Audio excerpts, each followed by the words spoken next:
ওকে। সবাইকে মোটামুটি স্বাগতম আজকের এই ক্লাসটাতে।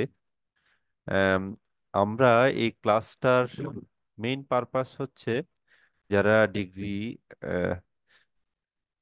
সেকেন্ড ইয়ারে যারা ফাইনাল পরীক্ষা দিবা, যাদের পরীক্ষা সম্ভবত 25 তারিখ থেকে শুরু হবে, ওদের আহ, যে সামষ্টিক অর্থনীতি আছে এটার সাজেশন নিয়ে একটু কথাবার্তা বলবো। আমরা জানি, আমি ক্লিয়ার যে যারা এই ক্লাসটা পুরোটাই করবা তাদের মোটামুটি ইকোনমিক্স সম্পর্কে একটা ওভারঅল ভিউ বা একটা আইডিয়া দেওয়ার চেষ্টা করব, যাতে তোমরা এর মধ্য দিয়ে আমার দেওয়া সাজেশন গুলা এবং আমার দেওয়া আইডিয়া গুলো, বিশেষ করে এই ভিডিও করে পড়লেই মানে এই ক্লাসটা পুরোটা করলে তোমরা আশা করি একটা ভালো আউটকাম, ভালো আইডিয়া পাবা, যেটা আলটিমেটলি একটা সাজেশন হইতে পারে। কিছু ওভারভিউ দেওয়ার চেষ্টা করব। সবকিছু মিলাই আমার মনে হয় যে তোমরা যেটা পরীক্ষার আগে সবাই প্রয়োজন হয় আর কি, একটা গাইডলাইন, ওই গাইডলাইনটা আশা করি তোমরা পাবা। ওকে। প্রথমে আমরা যে কোনো একটা অধ্যায়ের আমরা জানি যে পরীক্ষায় আমার তিনটা পার্ট আছে। একটা হচ্ছে এ পার্ট, এরপর হচ্ছে বি এবং সি। এ পার্টে হচ্ছে অতি সংক্ষিপ্ত প্রশ্ন, যেটা আমরা জানি 1 নাম্বার। বি এবং সি পার্ট গুলো সম্পর্কেও জানি, আমি ওগুলো সম্পর্কে খুব বেশি বলতেছি না। আমরা এ পার্টের প্রশ্নগুলো নিয়ে একটু আলোচনা করলেও বি এবং সি পার্টের প্রশ্নগুলো আমি আমার যে ডিটেইলস ক্লাস ওগুলোতে আমি বেসিক্যালি আলোচনা করছি, যেহেতু সময় সংক্ষিপ্ত ওগুলো হয়তো আলোচনা করা সম্ভব না। বাট বি এবং সি প্রতিটা অধ্যায়ে কোন কোন প্রশ্ন তোমাকে পড়তে হইতে পারে, এই জিনিসগুলো নিয়ে আমি একটু আহ হালকা করে বলবো। কিন্তু অতি সংক্ষিপ্ত প্রশ্নগুলো নিয়ে হয়তো, যেহেতু এটাতে একদম ম্যাথের মতো নাম্বার 10-এ 10, হ্যাঁ, অনেক ক্রুশিয়াল একটা মার্ক, এই মার্কটা নিয়ে আমি একটু কথাবার্তা বলবো। বা এটা নিয়ে শুধুমাত্র এইটা না যে অতি সংক্ষিপ্ত প্রশ্ন মানে হচ্ছে কি, এই প্রশ্নগুলো যে টার্মস গুলো, রিলেটেড টার্মস গুলো কিন্তু তোমার সি এবং ডি, বি এবং সি পার্টও লাগে। সংক্ষিপ্ত এবং রচনামূলক প্রশ্নেও অনেক সময় এই আমি যা আলোচনা করবো এগুলো কাজে লাগবে প্রশ্ন লেখার ক্ষেত্রে। তাহলে প্রথমে আমরা আসি প্রথম অধ্যায়টা সম্পর্কে একটু। প্রথম অধ্যায়টা বেসিক্যালি কোন অধ্যায়টার নাম যদি আমরা দেখি যে, স্যার হ্যাঁ স্যার বলো। একটা কোশ্চেন করবো। হ্যাঁ স্যার বলো। আমাদের পরীক্ষাতে যে লেখার যে ব্যাপারটা এটা একটু ক্লিয়ার করবেন যে ক বিভাগ, অনেকে বলে যে ঘ বিভাগটা আগে লিখে খ বিভাগটা পরে লেখার জন্য এই সম্পর্কে আপনার একটু কথা বলবেন আর কি, মতবাদ আচ্ছা, দিবেন। এটা বেসিক্যালি হচ্ছে পার্সোনাল চয়েস। আমি বলবো হচ্ছে যে যেটাতে কমফোর্ট ফিল করে, এটা আগে লিখতে হবে এটা পরে লিখতে হবে এরকম কোনো বিষয় না। কিন্তু তুমি যদি আমাকে স্পেসিফিক ভাবে আমাকে বলো, তাহলে আমি বলবো যে তুমি অবশ্যই আগে আনসার করার জন্য অবশ্যই অবশ্যই আহ, তাহলে কিভাবে আনসার করবে এটা একটু বলি। তাহলে প্রথমে যদি তুমি আগে আনসার করতে চাও, মানে কোন জিনিসটা আগে আনসার করবা, তাহলে তোমাদের বেসিক্যালি তিনটা পার্ট, তিনটা পার্টের মধ্যে আমি বলবো ক পার্টটা অবশ্যই আগে আনসার করবা। ক পার্টটা আগে আনসার করবা, যেহেতু এটা 10-এ 10 পাওয়া যায় এবং খুব দ্রুত লেখা যায়। এবং তোমার এইখানে কোনো প্রশ্ন যদি তোমার মনে না থাকে, ইনস্ট্যান্ট তুমি পারতেছো না বা তখন এখানে যেহেতু এটা 1 লাইনের প্রশ্ন, তোমার স্পেসিফিক গ্যাপটা তুমি রেখে স্কিপ করে পরে দিয়ে যখন অনেক সময় শর্ট কোয়েশ্চেন এবং ব্রড কোয়েশ্চেন লিখবে, তখনও দেখা যাচ্ছে এই প্রশ্নের উত্তরগুলো তোমার মাথায় হঠাৎ আসলে তুমি একটু ব্যাক করে এটা লিখতে পারবে। ওই জন্য বেস্ট হচ্ছে কি তুমি ক পার্ট দিয়ে তোমার আনসার গুলো শেষ করা। এরপর তুমি যেহেতু একটু ছোট, এরপর হচ্ছে ক পার্টটা তুলনামূলক ছোট, 5 নাম্বারের জন্য কোয়েশ্চেন এগুলা। এটা হচ্ছে তুমি 1 থেকে 2 মানে ডেফিনেশন যে যেটা চাইছি, ইকুয়েশন চাইলে ইকুয়েশন, এটার কোনো লেন্থ নিয়ে কোনো কথা বলারই দরকার নেই ক পার্টে। আর খ পার্টে অনেকেই বলে হচ্ছে আমি কটটুক আনসার করব, এই জিনিসটা প্রায় সময় আমরা শুনে থাকি। খ পার্টে আনসার করার সময় সবচেয়ে আহ, যদি তোমার লেখার স্পিডের উপর অবশ্যই অবশ্যই প্রত্যেকটা সাবজেক্টে যে জিনিসটা, এইখানে আমি বলতেছি যারা 80% মার্কস সিকিউর করতে চাও তাদের জন্য, হ্যাঁ। তো যারা একটু সুইফট, তারা এই 5 নাম্বার জন্য এক পেজ এক পেজ থেকে 1.5 পেজ অথবা সর্বোচ্চ 2 পেজ, ঠিক আছে, এই 2 পেজ মানে 1 পেজ থেকে 2 পেজ, এটার মধ্য দিয়ে সীমাবদ্ধ রাখার চেষ্টা করবো। কারণ তোমাকে ফুল আনসার করতে হবে। অনেক সময় তুমি একটার জন্য 2-3 পেজ লিখে ফেললা, বাট পরে দিয়ে দেখা গেছে তুমি সি পার্টটা আনসার করতে পারলা না, তাহলে এক্ষেত্রে তোমার পুরা প্রশ্নটা কি আনসার করাটাই হচ্ছে টাফ হয়ে যাবে। তোমার আনসার করাটাই লক্ষ্য, ফুল আনসার করা চাই লক্ষ্য। ওই জন্য খ পার্টে তুমি চেষ্টা করবা হচ্ছে যদি একদম অ্যাকুরেট আনসার হয়, অনেক সময় কিছু আনসার আছে হচ্ছে কি পার্থক্য অ্যাকুরেট তো তখন মোস্ট অফ দ্য কেসেস তোমার এক পেজের মধ্যে হয়ে যাবে। অনেকগুলো কোয়েশ্চেন আছে, কিছু লেখা যায়, যেমন সুবিধা অসুবিধা এই জাতীয়, ইম্পর্টেন্স গুরুত্ব এই জাতীয় প্রশ্নগুলো তো অনেক কিছু লেখা যায়। কিন্তু লিখবা তুমি এগুলো অবশ্যই আহ, 2 পেজ যাতে অতিক্রম না করে, সর্বোচ্চ ভালো হয় হচ্ছে 1.5 পেজ লিখলে এনাফ। কারণ হচ্ছে ইকোনমিক্স সময় তোমার ম্যাথের মতো নাম্বার, তুমি যদি অ্যাকুরেট জিনিসটা অ্যাকচুয়াল জিনিসটা লিখো, পরীক্ষক নিশ্চয়ই তোমার নাম্বার কাটার কথা চিন্তা করবে না। এরপর আসে আমরা সি পার্ট। সি পার্টে সি পার্টে দেখা যায় যে জিনিসটা বা গতে রচনামূলক প্রশ্নতে আরেকটা কোয়েশ্চেন, কমন কোয়েশ্চেন যেটা আমরা প্রায় সময় দেখি, এটা হচ্ছে কি যে আমি সিরিয়ালি কিভাবে আনসার করব। তুমি যখন একটা পার্টে 2 নাম্বার কোয়েশ্চেন করবা, তখন ওইটা যদি 3টা পার্ট থাকে, 2 নাম্বার কোয়েশ্চেনে ক খ গ থাকে, মানে একটা কোয়েশ্চেনে ক খ গ 3টা পার্ট আছে তোমার, তুমি যদি 2 নাম্বার প্রশ্ন ধরে এই 3টা কোয়েশ্চেনে আগে আনসার করতে হবে মাস্ট। হয়তো তুমি খ গ ক এভাবে আনসার করতে পারো, কিন্তু তুমি কখনো 2 নাম্বারের একটা পার্ট, সি পার্টের বলতে মানে পার্টের 3 নাম্বারের আরেকটা কোয়েশ্চেন, মানে এখানে যদি প্রতিটা কোয়েশ্চেনে 3টা পার্ট থাকে, ধরো 2 নাম্বার থেকে একটা পার্ট লিখলা, 3 নাম্বার থেকে একটা পার্ট লিখে, তাহলে এখানে কখনোই হবে না। আমি মানে পার্টের কথা বলতেছি। পার্টে ধরো পার্টটা শুরু হবে তোমার যেখান থেকে শুরু হবে, 9 থেকে বা 10 থেকে শুরু হয়, 9 নাম্বার কোয়েশ্চেনে ক খ গ দেওয়া আছে, হ্যাঁ, ক খ গ দেওয়া আছে, তাহলে তুমি 9 নম্বর কোয়েশ্চেনে ক আনসার করা মানে গ এবং ঘ আনসার করতে হবে। তুমি 9-এর ক আনসার করার পর আবার 11-এর ঘ আনসার করবা না, মানে এরকম চেষ্টা করবে এরকম না করার জন্য, হ্যাঁ। মানে যখন যে কোয়েশ্চেনটা ধরবা সি পার্টের, ওই পার্টে যদি 2টা থাকে, কোয়েশ্চেন 3টা থাকে, সবগুলো কোয়েশ্চেন যাতে একসাথে শেষ করে তারপর করো, ওই রকম করে 5টা কোয়েশ্চেন আনসার করবা। এরপর সবচেয়ে বেশি ইম্পর্টেন্ট কোয়েশ্চেন যে জিনিসটা মনে রাখতে হবে, অবশ্যই অবশ্যই হচ্ছে কি কোয়েশ্চেন এখানে হচ্ছে, এরপর সবচেয়ে বেশি ইম্পর্টেন্ট কোয়েশ্চেন আমি সবসময় যে তোমাকে এইখানে পরীক্ষা মানে কি, তুমি কনভিন্স করতেছো, টিচারকে কনভিন্স করতেছো, সোজা কথা, যে খাতা কাটবে তাকে কনভিন্স করতেছো তুমি। এই কনভিন্সিং এর ব্যাপারটা ওখানে তো তোমার, তুমি কোন কলেজের কোথাকার স্টুডেন্ট, তোমার সিজিপিএ কত, এটা দিয়ে তুমি কনভিন্স করতে পারবে না, কারণ এটা কোথাও লেখাও থাকে না তুমি কোন কলেজের স্টুডেন্ট কোথাকার। এখানে সবাই সমান সবার ক্ষেত্রে, কারণ এই ফিল্ডের ক্ষেত্রে যখন খাতা কাটা তার কাছে কিছুই থাকে না পরীক্ষকের কাছে, তার কাছে থাকে কি তোমার খাতাটা। তার মানে হচ্ছে তোমার খাতা দিয়ে তোমাকে কনভিন্স করতে হবে। খাতা দিয়ে কনভিন্সের সিস্টেমটা কি, তোমাকে কনভিন্স করবে কি, এটা হচ্ছে আমার, আমি এই কথাগুলো বলতেছি হচ্ছে সব পরীক্ষার ক্ষেত্রে, জীবনের সামনে যত পরীক্ষা দিবে সবগুলোর ক্ষেত্রে এটা প্রযোজ্য। তোমার কনভিন্সের, তোমাকে পরীক্ষককে তোমাকে এনি হাউ কনভিন্স করতে হবে। কনভিন্স করার ওয়েটা কি, কনভিন্স করার ওয়েটা হচ্ছে তোমার খাতা। প্রথমে যে জিনিসটা হচ্ছে, এটা কষ্ট হলেই করতে হবে, মার্জিন, মার্জিন করে ফেলাটা অবশ্যই তোমার লেখার সৌন্দর্যটা বাড়াবে। তোমাকে কনভিন্স করতে হবে এই ম্যাটেরিয়াল গুলা দিয়ে। এরপর মিনিমাম 2টা কালি ইউজ করা, 2টা কালি ইউজ করা, 2টা কালি, একটা কালো, কালোটা মাস্ট। এরপর নীল, নীল, তারপর তুমি যদি মার্কার ইউজ করতে পারো, মানে হাইলাইটার ইউজ করতে পারো তাহলে আরো ভালো, হাইলাইটার যদি ইউজ করতে পারো পয়েন্ট গুলো হাইলাইট করে দিলা। ওকে, যদি সময় থাকে, এটা অবশ্যই তুমি পরীক্ষার হলে না, এটা এই 25 দিন 20 দিন তোমাকে প্র্যাকটিস করতে হবে। তুমি এখন চিন্তা করলে যে আমি লিখবো, বাট বাসায় প্র্যাকটিস না করে পরীক্ষার হলে প্র্যাকটিস করার জন্য বসে থাকো, তাহলে তুমি ফুল আনসার করতে পারবে না। আবার বলতেছি, এই যদি কালো 2টা 3টা কালি কেউ ইউজ করো, অবশ্যই বাসায় প্র্যাকটিস করতে হবে। উইদাউট প্র্যাকটিস এটা তুমি ভুলেও কল্পনা করবে না শুধু পরীক্ষার হলে গিয়ে আমি পারবো, এটা সম্ভব না, ভালো করে সম্ভব না, ফুল আনসার করা সম্ভব না। তার মানে হচ্ছে তুমি প্রতিটা যা পয়েন্ট লিখবা অবশ্যই পয়েন্টের কিছু নেচার আছে।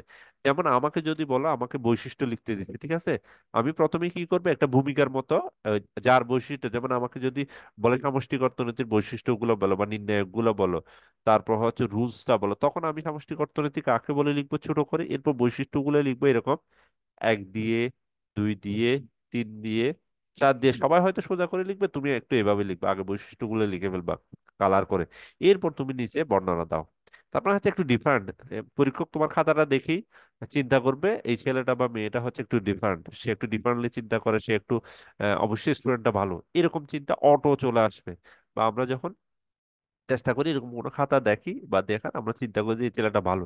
যখন তুমি কোনোভাবে যদি প্রমাণ করতে পারো তুমি ভালো স্টুডেন্ট, তখন অটোমেটিক যে কোনো পরীক্ষক যখন খাতা কাটবে, সে অবশ্যই কনভিন্স হবে, এবং সে অবশ্যই একটু আহ, তুমি একটু ভালো করে লিখলেই তোমার নাম্বারটা একটু ভালো ক্যারি করতে সহায়তা করবে।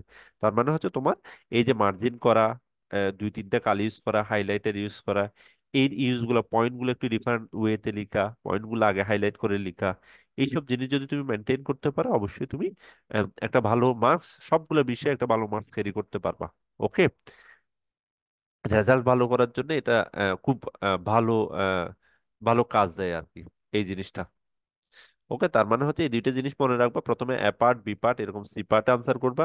আরটা হচ্ছে কি মার্জিন, আর কালি বেশি করি মানে দুইটা বা তিনটা যে কালি ইউজ করবা। আবার গ্রাফ গুলো সবসময় কি পেন্সিলে আঁকার চেষ্টা করবে, যেহেতু গ্রাফ অনেক সময় তোমাকে মুছতে হইতে পারে, ওই জন্য পেন্সিল দিয়ে আঁকার চেষ্টা করবা সবসময়। গ্রাফ কালার দিয়ে গ্রাফ আঁকার চেষ্টা করবা না। এরপর আসি আমরা, এখন আমরা প্রথম অধ্যায় সম্পর্কে, প্রথম অধ্যায়টা হচ্ছে তোমার প্রথম অধ্যায়টা হচ্ছে কি তোমার ফান্ডামেন্টাল, মানে হচ্ছে সমষ্টিক অর্থনীতি সম্পর্কে মৌলিক ধারণা হচ্ছে প্রথম অধ্যায়। প্রথম অধ্যায়ে সি পার্টে কোন প্রশ্নগুলো লিখবা? প্রথম প্রথম প্রশ্ন সি পার্টে, সি পার্টে যে প্রশ্নটা তুমি লিখবা, প্রথম প্রথম প্রশ্ন, মানে কোন প্রশ্নগুলো ইম্পর্টেন্ট, আমি কিছু ইম্পর্টেন্ট বা যে প্রশ্নগুলা আহ, প্রায় সময় আসে এই জিনিসগুলো একটু আলোচনা করার চেষ্টা করো। প্রথম যে পার্ট অতি সংক্ষিপ্ত প্রশ্ন, একটা প্রশ্ন হচ্ছে কি, যেমন এটা খুবই কমন, সমষ্টিক অর্থনীতি কাকে বলে? আমরা জানি যে সমষ্টিক অর্থনীতি কাকে বলে। হ্যাঁ, মানে যেখানে বেসিক্যালি সমষ্টিক অর্থনীতি মানে হচ্ছে ব্যক্তিগত দৃষ্টিকোণ থেকে বিবেচনা করেন। আমরা যদি মাইক্রো ইকোনমিক্স এর কথা চিন্তা করি, এটা হচ্ছে মাইক্রো আর এটা হচ্ছে ম্যাক্রো। এটা কি আবার বলতেছি, এটা হচ্ছে ম্যাক্রো। ম্যাক্রো মানে হচ্ছে বড়, মানে হচ্ছে ব্যক্তিগত চাহিদা, ব্যক্তিগত যোগান এগুলো চিন্তা না করে যখন সমষ্টিগত চাহিদা, সামগ্রিক যোগান এগুলো চিন্তা করে, বা যে বিষয়, এই বিষয়গুলো ব্যক্তিগত বিষয় বিষয় না গুলো সামগ্রিক অর্থনীতি নিয়ে আলোচনা করে, তাকে আমরা সমষ্টিক অর্থনীতি বলি। এরপর উম এরপর প্রায় সময় পরীক্ষায় আসে কি, সমষ্টিক অর্থনীতির জনককে? এই প্রশ্নটা অনেক সময় আসতে দেখা যায়, সমষ্টিক অর্থনৈতিক জনককে? আমরা জানি সমষ্টিক অর্থনৈতিক জনক হচ্ছে কি কেইন্স। ওর পুরো নাম হচ্ছে জে এম কেইন্স। হ্যাঁ, আমরা কেইন্সের অনেকগুলো থিওরি আমরা পড়ছি, আমরা জানি ওর সমষ্টিক অর্থনীতি নিয়ে সে অনেক বেশি কাজ করছে। এরপর হচ্ছে কি, বেসিক্যালি এরপর সমষ্টিক অর্থনীতির তিনটা চলকের নাম, এরকম যদি বলো তুমি তিনটা চলকের নাম লিখো। হুম, তাহলে তিনটা চলক মানে কি, বেসিক্যালি সামষ্টিক অর্থনীতি যে বিষয়গুলো নিয়ে আলোচনা করে ওগুলো বেসিক্যালি চলক। চলক বলতে বোঝাচ্ছে এখানে সামষ্টিক অর্থনীতি কোন বিষয়গুলো নিয়ে আলোচনা করে। ও কোন বিষয়গুলো নিয়ে আলোচনা করে, বেসিক্যালি অনেকগুলো বিষয় নিয়ে আলোচনা করে, তিনটা। আমরা পুরো অধ্যায় মানে তোমার চ্যাপ্টার গুলার নামগুলো লিখে দিলেও হয়ে যাবে, তুমি যে যে চ্যাপ্টার গুলো পড়বা সামষ্টিক অর্থনীতিতে, ওই চ্যাপ্টার গুলার নামগুলো নিয়ে আমরা সবচেয়ে কমন তিনটা বলি, একটা হচ্ছে জাতীয় আয়, বিনিয়োগ এবং মুদ্রাস্ফীতি। এই এই জিনিসগুলো আমরা জানি, জাতীয় আয়, বিনিয়োগ এবং মুদ্রাস্ফীতি। তাহলে এই বিষয়গুলো নিয়ে আম, কে চলক বলতে সামষ্টিক অর্থনীতির বিষয়বস্তুগুলো কি, এই আমরা দেখবো যে জাতীয় আয় নিয়ে অনেক কথা বলতেছে, তারপর হচ্ছে জিডিপি, জিএনপি, বিনিয়োগ, মুদ্রাস্ফীতি, এইসব বিষয় নিয়ে, তারপর হচ্ছে ব্যাংকিং, এইসব বিষয় নিয়ে অনেক বেশি কথাবার্তা বলে। এরপর কে, এইগুলা যেহেতু এক নম্বরের কোয়েশ্চেন, তাহলে এই জিনিসগুলো প্রায় সময় দেখা যায়। কে মাইক্রো শব্দটি, এই যে মাইক্রো ইকোনমিক্স সমষ্টিক, মাইক্রো শব্দটি সর্বপ্রথম ব্যবহার করে, এই এই ওয়ার্ডটা সর্বপ্রথম ব্যবহার করছে বেসিক্যালি কে, রাগনার ফ্রিশ। ওই ভদ্রলোকের নামটা একটু মনে রাখার চেষ্টা করবো, এই ভদ্রলোক হচ্ছে কি রাগনার ফ্রিশ। ও হচ্ছে মাইক্রো ইকোনমিক্স শব্দটি ব্যবহার করেন। এই শব্দটা বেসিক্যালি কোত্থেকে আসছে, এটা আমরা যখন ক্লাস করি প্রথম ক্লাসে আমরা একটু এটা নিয়ে অনেক বেশি আলোচনা করার চেষ্টা করি, মাইক্রো কোন ভাষা থেকে আসছে, কোত্থেকে আসছে। ওটা আসছে বেসিক্যালি হচ্ছে একটা গ্রিক শব্দ, ম্যাক্রোস থেকে। গ্রিক শব্দ ম্যাক্রোস থেকে আসছে, কোত্থেকে আসছে, গ্রিক গ্রিক ভাষার শব্দ ম্যাক্রোস থেকে বেসিক্যালি ম্যাক্রো শব্দটা আসে, ম্যাক্রো। তাহলে আমরা দুইটা জিনিস এখন আমরা শিখলাম, একটা হচ্ছে কি মাইক্রো, একটা হচ্ছে মাইক্রো, এটা হচ্ছে কি ব্যষ্টিক, মানে আমরা যেটা প্রথম বর্ষে পড়ছি। আর একটা হচ্ছে মাইক্রো, যেটা এখন আমরা আলোচনা করতেছি সামষ্টিক। ওকে, তাহলে মাইক্রো এবং ম্যাক্রো নিয়ে আলোচনা করতেছি। এখন এরপর আমরা যদি দেখি সামষ্টিক অর্থনৈতিকের মডেল কি, মডেল বলতে সামষ্টিক অর্থনৈতিক মডেল কি, এই যে সামষ্টিক অর্থনীতি যত চলক আছে, মানে যে বিষয়গুলো নিয়ে সমষ্টিক অর্থনীতি আলোচনা করার চেষ্টা করে, মানে সমষ্টিক অর্থনীতিতে যে বিষয়গুলো আলোচনা হয় ওগুলার সমীকরণ, এবং এগুলোর মধ্যে ওগুলো যদি আমরা গ্রাফিক্যাল রিপ্রেজেন্টেশন করি, এটাকে বেসিক্যালি সমষ্টিক অর্থনীতি মডেল বলি। মানে হচ্ছে এই সমীকরণ এবং মডেল, এই দুইটা জিনিসের সমষ্টিকে আমরা সমষ্টিক অর্থনৈতিক মডেল বলি। এরপর একটা কোয়েশ্চেন প্রায় সময় আমরা দেখি, এটা হচ্ছে সামগ্রিক যোগান। সামগ্রিক যোগানটা কি? তাহলে সামগ্রিক যোগান, সামগ্রিক চাহিদা, যেহেতু এই একজন ইন্ডিভিজুয়াল জিনিস নিয়ে সে কাজ করে না, সে সবার যোগান নিয়ে কাজ করে। তো সামগ্রিক যোগান মানে হচ্ছে কি, আমরা যদি একটা দেখি, সামগ্রিক যোগান মানে হচ্ছে সব যোগানগুলা, মানে হচ্ছে যে আমরা যখন একটা নির্দিষ্ট সময়ে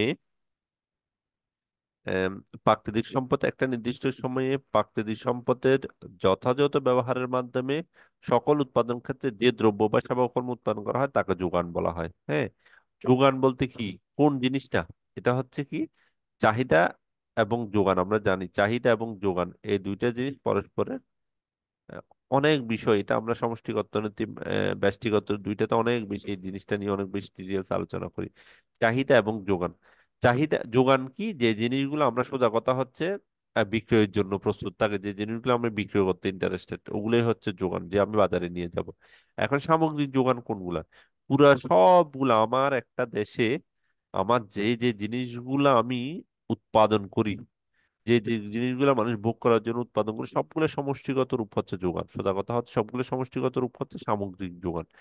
একজন একজন একজন সবগুলো যোগানের সম্মিলিত সবগুলো যোগান যদি এক জায়গায় নিয়ে আসি আমি, এটাকে আমরা সামগ্রিক যোগান বলি। ঠিক সামগ্রিক চাহিদাও অনেকটা একই রকম। এরপর আসি আমরা বাণিজ্য চক্র কাকে বলে। বাণিজ্য চক্র কি? বাণিজ্য চক্র বা বিজনেস সাইকেল যেটাকে বলি, এই বাণিজ্য চক্র কি? বাণিজ্য চক্রে কি কি থাকে? বেসিক্যালি উৎপাদন থাকে। বাণিজ্য চক্রই মানে হচ্ছে শুরু হয় উৎপাদন দিয়ে, এরপর কর্মসংস্থান থাকে, কখনো আয় থাকে, বিনিয়োগ থাকে, দামস্তর থাকে। এগুলো যে একটা চক্রাকার আকারে, কারণ একটার সাথে একটা রিলেটেড, কিন্তু উৎপাদন বেশি হলে মানুষের কর্মসংস্থান বেশি হয়। কর্মসংস্থান বেশি হওয়া মানে হচ্ছে মানুষের বেশি আয় হয়। আয় হইলে কি হয়, আয়ের একটা অংশ সেভিংসে যায়। সেভিংস করা মানে হচ্ছে সে ওই সেভিংস এর একটা পার্ট বিনিয়োগে যায়। ওকে, এই যে একটা চক্রাকার আকারে আবর্তিত হয়, এটাকে বেসিক্যালি আমরা বাণিজ্য চক্র বলি।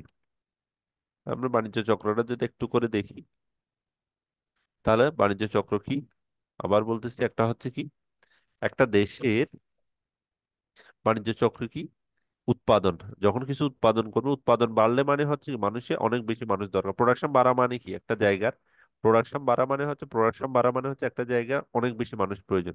অনেক বেশি মানুষ প্রয়োজন হলে এমপ্লয়মেন্ট বাড়ে। এমপ্লয়মেন্ট বাড়া মানে কি, মানুষ বেশি বেশি চাকরি পাওয়া মানে কি, ওদের ইনকাম বেড়ে যাওয়া। ইনকাম বাড়া মানে কি, সে ইনকামের একটা অংশ সেভ করবে। সেভিংস থেকে সে কোথায় যাবে? ইনভেস্টমেন্টে যাবে। আর ইনভেস্টমেন্টে কি কি যাবে? ইনভেস্টমেন্টে যাওয়া মানে হচ্ছে কি, নতুন নতুন আবার বেশি করে আবার প্রোডাকশন হওয়া। হ্যাঁ, ইনভেস্টমেন্ট বেশি করা মানে হচ্ছে বেশি বেশি কলকারখানা হওয়া। কলকারখানা হওয়া মানেই হচ্ছে আবার প্রোডাকশন হওয়া, মানে ইমপ্লিমেন্ট। এই যে একটা চক্রাকার হারে এগুলা ঘুরতে থাকে, এই জিনিসগুলোকে আমরা বলতেছি বাণিজ্য চক্র। এরপর কেইনসীয় বিপ্লব কি? কেইনসীয় বিপ্লব আমরা বুঝতে পারতেছি, কেইনস আম, তার যে অবদান, কেইনস যে কথাবার্তা বলছে, এগুলো আমরা কেইনসের যে থিওরি গুলা পড়ছি, ওইগুলো বেসিক্যালি কি অর্থনীতিতে কেইনস কি করছে, কেইনসের অনেকগুলো থিওরি আমরা পড়বো যেগুলো রেডিক্যাল চেঞ্জ করছে। বিশেষ করে আম, তোমার ম্যাক্রো ইকোনমিক্সে বা সামষ্টিক অর্থনীতিতে ও অনেকগুলা পুরাতন ধ্যান ধারণাকে চেঞ্জ করেছে, তার নিজের মতো বিপ্লব সৃষ্টি করার চেষ্টা করছে। এই জিনিসটাকে কেইনসীয় বিপ্লব বলা হয়। মানে যেখানে ওর আহ, ওর থিওরি গুলা, ওর আদর্শগুলা আগের অনেকগুলো থিওরিকে কি করে আচ্ছা ফেলছে, আচ্ছা আচ্ছা। বাতিল বাতিল বাতিল নিয়ে নিছে। ওকে, এরপর আমরা যদি দেখি বেকারত্ব কাকে বলে। বেকারত্ব বলবে কখনই, বেকারত্ব কাকে বলে, আনএমপ্লয়মেন্ট, এটা খুবই সোজা, আমরা জানি। একজন একজন মানুষ কাজ করতে ইচ্ছুক, কিন্তু একজন মানুষ, বেকারত্ব কাকে বলবো আমরা, একজন মানুষ কাজ করতে ইচ্ছুক কিন্তু সে তার কাজ পাচ্ছে না, তার কি, সে যে শ্রম দিতে চাচ্ছে, যে বিনিয়োগ যা করতেছে সে করতে পারতেছে না, ওই অবস্থাকে আমরা বেকারত্ব বলি। মানে হচ্ছে একজন মানুষ সে কাজ করতে ইচ্ছুক, আবার বলতেছে একজন মানুষ সে কাজ করতে ইচ্ছুক, কিন্তু কাজ করার জন্য শারীরিক এবং মানসিক দক্ষতাও আছে, মানে তার ইলিজিবিলিটি আছে, বেসিক ইলিজিবল যেটা, এটা আছে। কিন্তু প্রচলিত মজুরিতে এখন বর্তমান যে দাম চলতেছে ওইটাতে যদি কাজ না পায়, তখন তাকে আমরা বেকারত্ব বলি। তাহলে আবার বলছি, বেকারত্ব মানে হচ্ছে দুই তিনটা পয়েন্ট থাকতে হবে: কাজ করতে ইচ্ছুক, শারীরিক ও মানসিকভাবে ইলিজিবল, এবং প্রচলিত মজুরিতে যখন সে কাজ পায় না, তখনই তাকে আমরা অর্থনীতির ভাষায় বেকারত্ব বলি। এমনি নর্মাল বেকারত্ব, যদি কেউ যদি কাজ না করে, একে বেকারত্ব বলি। এরপর এই জিনিসটা খুবই ইম্পর্টেন্ট, প্রায় সময় পরীক্ষা আসে, এটা হচ্ছে নাইরু। বেকারত্বের সাথে ফুল রিলেশন আছে। নাইরু মানে হচ্ছে কি, non accelerating inflation rate of unemployment. NAIRU non accelerating inflation rate of unemployment, এই জিনিসটা কি? এই জিনিসটা হচ্ছে কি যে মানুষ, ইনফ্লেশন রেটের সাথে বেকারত্বের একটা রিলেশন আছে। যদি এই রেটের সাথে এমপ্লয়মেন্ট রেটটা যদি কি হয়, সামঞ্জস্যপূর্ণ হয়, মানে একটা ইকোনমিকের থিওরির মধ্যে ইনফ্লেশন রেট যখন একটা নির্দিষ্ট মাত্রায় থাকবে, বেকারত্ব একটা নির্দিষ্ট মাত্রায় থাকবে। এইটা যদি ব্যালেন্সিং এ থাকে, তখন এটাকে নাইরু বলা হয়। মানে এটাকে, এটার অপর নাম, এটাকে অপর নাম হচ্ছে স্বাভাবিক বেকারত্ব বলা হয় এটাকে। তাহলে স্বাভাবিক বেকারত্ব বলা হয়। তাহলে স্বাভাবিক বেকারত্ব কখন হবে? এটাকে, এই বিষয়টাকে নাইরু বা স্বাভাবিক বেকারত্ব কাকে বলবে? যখন ইনফ্লেশন রেটের সাথে বেকারত্বের রেটটা সামঞ্জস্যপূর্ণ হয়। অনেক সময় দেখা যায় যে বলা হয় যে 5% বেকারত্ব হচ্ছে দেশের জন্য মোটামুটি, 5% ইনফ্লেশন রেট হচ্ছে দেশের জন্য মোটামুটি ভালো। মানে ইনফ্লেশন থাকাও অর্থনীতিবিদরা অনেক সময় বলে যে মানে দেশের জন্য দরকার এটা। এই ইনফ্লেশন থাকা খালি বেকারত্বের একটা নির্দিষ্ট পার্সেন্টেজ থাকে। এটার জন্য যে সামঞ্জস্যপূর্ণ অবস্থা, এটাকে আমরা বলতেছি নাইরু বা স্বাভাবিক বেকারত্বের হার। আবার বলতে স্বাভাবিক বেকারত্ব, তাহলে এই নাইরুর সাথে রিলেটেড হচ্ছে স্বাভাবিক বেকারত্বের হার কাকে বলে?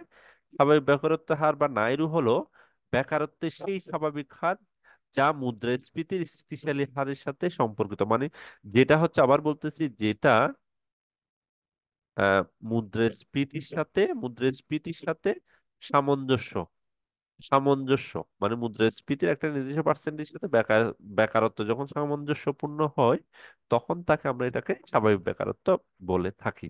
ওকে। এরপর আরেকটা কমন কোয়েশ্চেন হচ্ছে, মাথাপিছু আয় কত? মাথাপিছু আয়, মাথাপিছু একদম সংক্ষেপে যদি বলি, মাথাপিছু আয় মানে কি?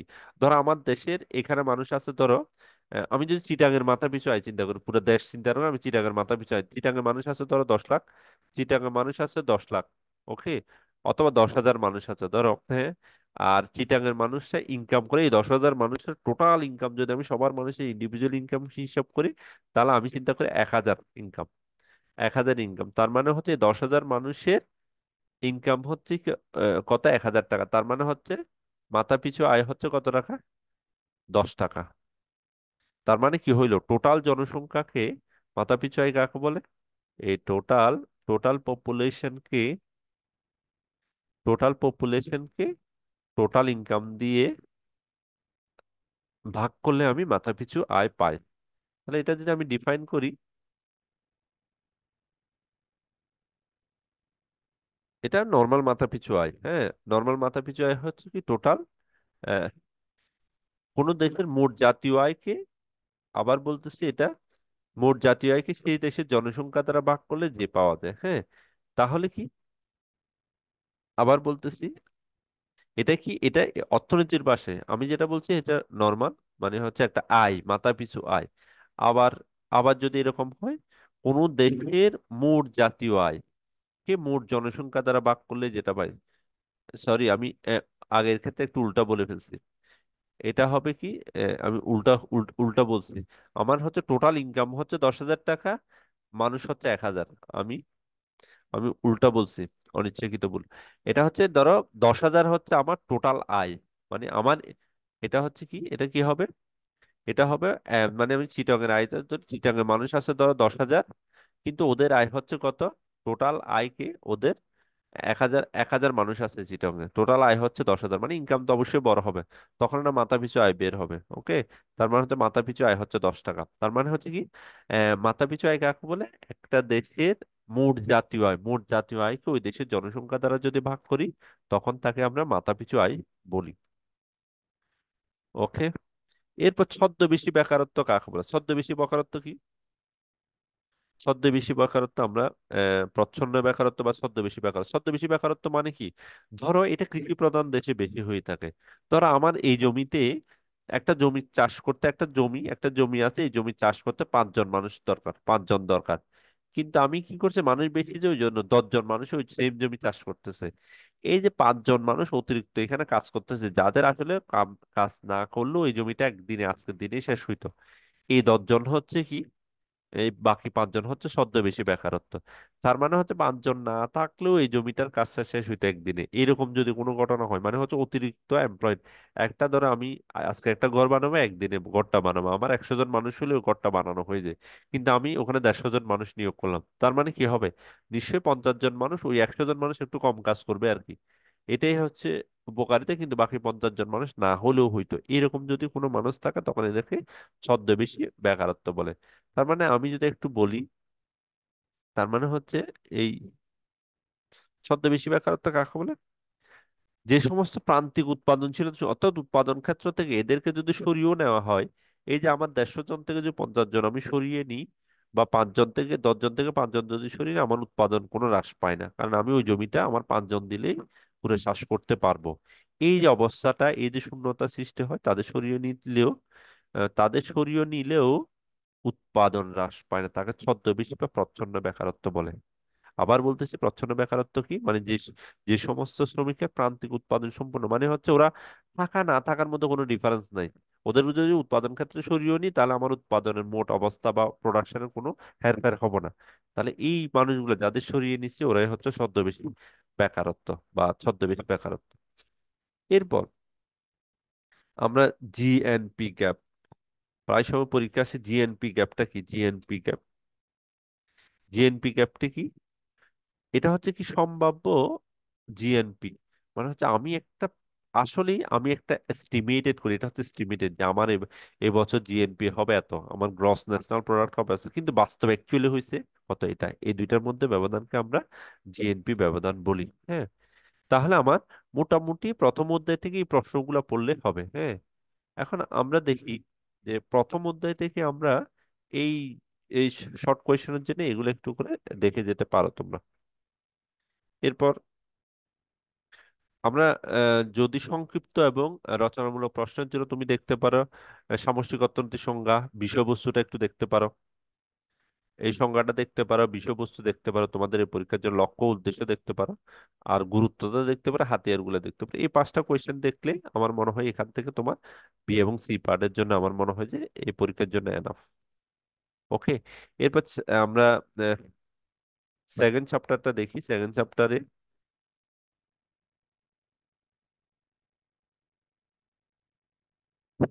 দ্বিতীয় অধ্যায়টা কি, দ্বিতীয় অধ্যায়টা বেসিক্যালি হচ্ছে কি, জাতীয় আয় পরিমাপ। দ্বিতীয় অধ্যায়তে আমরা জানি এটা জাতীয় আয় পরিমাপ। এইখান থেকে আহ, তুমি অতি সংক্ষিপ্ত প্রশ্ন কি কি পড়তে পারো, একটু দেখি অতি সংক্ষিপ্ত প্রশ্নগুলা।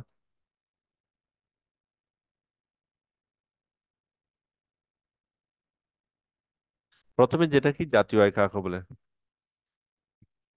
জাতীয় আয় কি বা ন্যাশনাল ইনকাম যেটা বলি, জাতীয় আয় কি, ওই যে আমরা মাথাপিছু আয়ের জন্য আমরা যেটা বলছি, একটা নির্দিষ্ট সময়ে, মানে সোজা কথা হচ্ছে যে পরিমাণ দ্রব্য সামগ্রী এক বছরের মধ্যে, যেটা জাতীয় আয় মানে হচ্ছে কি, আমরা বেসিক্যালি এক বছরের মধ্যে একটা দেশের জনগণ তার সবকিছু জিনিস ইউজ করে যে দ্রব্য সামগ্রী উৎপন্ন করে, তার বাজার মূল্যকে জাতীয় আয় বলে। সোজা কথা, জাতীয় আয় মানে কি, জাতীয় আয় মানে হচ্ছে এক বছরের মধ্যে, ধরো আমার পরিবার, ওর পরিবার, এর পরিবার, পুরো বাংলাদেশের সবগুলা মিলে যা উৎপাদন করে, এগুলাকে যদি আমি, যা উৎপাদন করে এগুলার মানিটারি ভ্যালু, এগুলাকে যদি আর্থিক মূল্য ধরি, এগুলা আর্থিক মূল্য ধরে যোগ করি, তাহলে আমি জাতীয় আয় পাবো। সোজা একদম সিম্পলি চিন্তা করলে আমরা ওইটাই। এরপর মোট জাতীয় উৎপাদন, গ্রস ন্যাশনাল প্রোডাক্ট বা প্রোডাকশন, গ্রস ন্যাশনাল প্রোডাক্ট বা জিএনপি কি, জিএনপি কি, এটাও জিএনপি কি, সাধারণত এক বছরের মধ্যে এক বছরের মধ্যে যে পরিমাণ চূড়ান্ত দ্রব্য সামগ্রী ও সেবা কর্ম উৎপাদিত হয়, তার বাজার মূল্যের সমষ্টিকে জিএনপি বলে। ওকে, এরপর জিডিপি কি, জিএনপি এবং জিডিপি হচ্ছে খুবই ইন্টার রিলেটেড ওয়ার্ড। আমরা জিএনপি মানে হচ্ছে কি, একটা নির্দিষ্ট সময়, তাও এক বছর, সবগুলো এক বছর, আমরা একটা ভৌগোলিক সীমারেখার মধ্যে দেশি এবং বিদেশি নাগরিকগণ, মানে আমার বাংলাদেশের মধ্যে ধরো এখানে দেশিও আছে প্লাস বিদেশি মানুষ আছে, ওরা যা উৎপাদন করে এটার বাজার মূল্যকে বেসিক্যালি জিডিপি বলা হয়। তার মানে হচ্ছে একটা দেশের মধ্যে দেশি এবং বিদেশি, দেশি থাকবে প্লাস বিদেশি থাকবে। ওকে, ক্লিয়ার? আমরা জিএনপি এবং জিডিপির মধ্যে পার্থক্যটা আশা করি সবার কাছে ক্লিয়ার। আমরা এখানে যা পড়ছি আমরা খুব বেশি ডিটেলসে যাচ্ছি না। ওকে, এরপর জিএনপি এবং জিডিপির মধ্যে পার্থক্যটা একটু করে দেখে ফেলবে, জাস্ট একটা পার্থক্য আছে, এই যে একটা হচ্ছে দেশি এবং বিদেশি নাগরিকগণ এখানে ইনক্লুড হয়, আর এইখানে ওই জিনিসটা হয় না। ওকে, এখানে বিদেশি নাগরিকরা অনেক সময় বাইরে যারা কাজ করে, এখানে কিন্তু কি যারা এখানে কিন্তু বাইরে যারা কাজ করে দেশের নাগরিক, এই জিনিসগুলো ইনক্লুড হয় না দেশের ভৌগোলিক সীমারেখার মধ্যে। আর জিএনপি তে কোনটা ইনক্লুড হয়? ও যদি দেশের নাগরিক বাইরেও কাজ করে ও ইনক্লুড হবে, কিন্তু বিদেশি নাগরিক কখনো যদি এখানে কাজ করে ও ইনক্লুড হবে না। এটা হচ্ছে জিএনপি এবং জিডিপির মধ্যে মেইন পার্থক্য। এরপর আমরা আসি ব্যক্তিগত আয় কাকে বলে, বা PI, personal income. Personal income কাকে বলে? আমরা যদি একটু করে দেখি পার্সোনাল ইনকাম, সাধারণত এক বছরের মধ্যে পার্সোনাল ইনকাম কি, পার্সোনাল ইনকাম মানে হচ্ছে সকল পরিবার এবং নাগরিকদের আয়ের সমষ্টিকে ব্যক্তিগত আয় বলা হয়। ব্যক্তিগত আয় এখানে শুধুমাত্র একজন আম, মানে সোললি ব্যক্তিগত, মানে মানুষ বা তার পরিবার যা ইনকাম করে এগুলোর সমষ্টিগত রূপে হচ্ছে বিয়োগ। আর জিএনপির সাথে বাস্তব জিএনপি কি? বাস্তব জিএনপি মানে হচ্ছে আসলে যে জিনিসটা করি আমি এখানে, সম্ভাব্য জিএনপি আর বাস্তব জিএনপির মধ্যে যে জিনিসটা হচ্ছে কি, আসলে উৎপাদন কাজে নিয়োজিত করে আলটিমেটলি আমার যে জিনিসটা আমার আলটিমেটলি আমার সামনে দেখি, সোজা কথা যে চূড়ান্ত দ্রব্য সামগ্রী উৎপাদন হয় তার আর্থিক মূল্য। বাস্তব জিএনপি মানে হচ্ছে অ্যাকচুয়ালি যেটা হয়। আরেকটা হচ্ছে কি, সেই সম্ভাব্য জিএনপি মানে হচ্ছে যেটা আমি ধরে নিই, যে আমি চিন্তা করি আমার এইখানে 20 কোটি মানুষ আছে, এবছর তাদের থেকে উৎপাদন হবে 30 কোটি টাকা। এই যে আমি ধরে নিচ্ছি যে আমার যা মূলধন আছে, মানুষ হচ্ছে মূলধন, আমার যে শ্রম আছে এগুলো ব্যবহার করলে আমি এই বছর সম্ভাব্য যে টাকাটা পাবো, সম্ভাব্য যে উৎপাদিত হবে তার আর্থিক মূল্য হচ্ছে সম্ভাব্য। কিন্তু বছর শেষে আমি যখন কাউন্ট করবো অ্যাকচুয়ালি কত হয়েছে, ওটা হচ্ছে বাস্তব জিএনপি। ওকে, শের বিধি, এরপরে একটা প্রশ্ন প্রায় সময় আসে, শের বিধি। শের বিধিটা কি? শের বিধি বলতেছে যোগান তার নিজে চাহিদা সৃষ্টি করে। যোগান মানে কি? যোগান মানে হচ্ছে আমি উম, যোগান আবার বলতেছি একজন কৃষক ধরো তার তার টমেটো খেতে বা আলু খেতে সে 5,000 কেজি আলু উৎপাদন করলো। হ্যাঁ, সে কি করছে, তার গুদামে 5,000 কেজি রেখে দিল। আজকে সে 500 কেজি বাজারে নিয়ে আসলে বিক্রি করবে 10 টাকা করে। এই যে সে ইচ্ছুক বাজারে 500 কেজি ইউজ করবে, এটা হচ্ছে যোগান। ওকে, এখন ও বলতেছে এই যোগানের জন্য, সে বলতেছে হচ্ছে কি এই যোগানের জন্যই এই যে আলু সে যোগান দিচ্ছে, আসলে এই যোগানের জন্য কি হচ্ছে অনেকগুলা চাহিদা সৃষ্টি হচ্ছে। মানে যে এই যোগানটাই আসলে সমপরিমাণ চাহিদা সৃষ্টি করে। তার মানে হচ্ছে কি 500 কেজি নিশ্চয়ই মানুষ কোনো না কোনো ভাবে নিয়ে যাবে, এটা এক ধরনের চাহিদা সৃষ্টি হয়। মানুষ জানে যে সে আলু বিক্রি করতে, মানে যোগান এবং চাহিদা, ও বলতেছে কি যে যোগান দিচ্ছে যোগানের জন্য চাহিদা সৃষ্টি হবেই।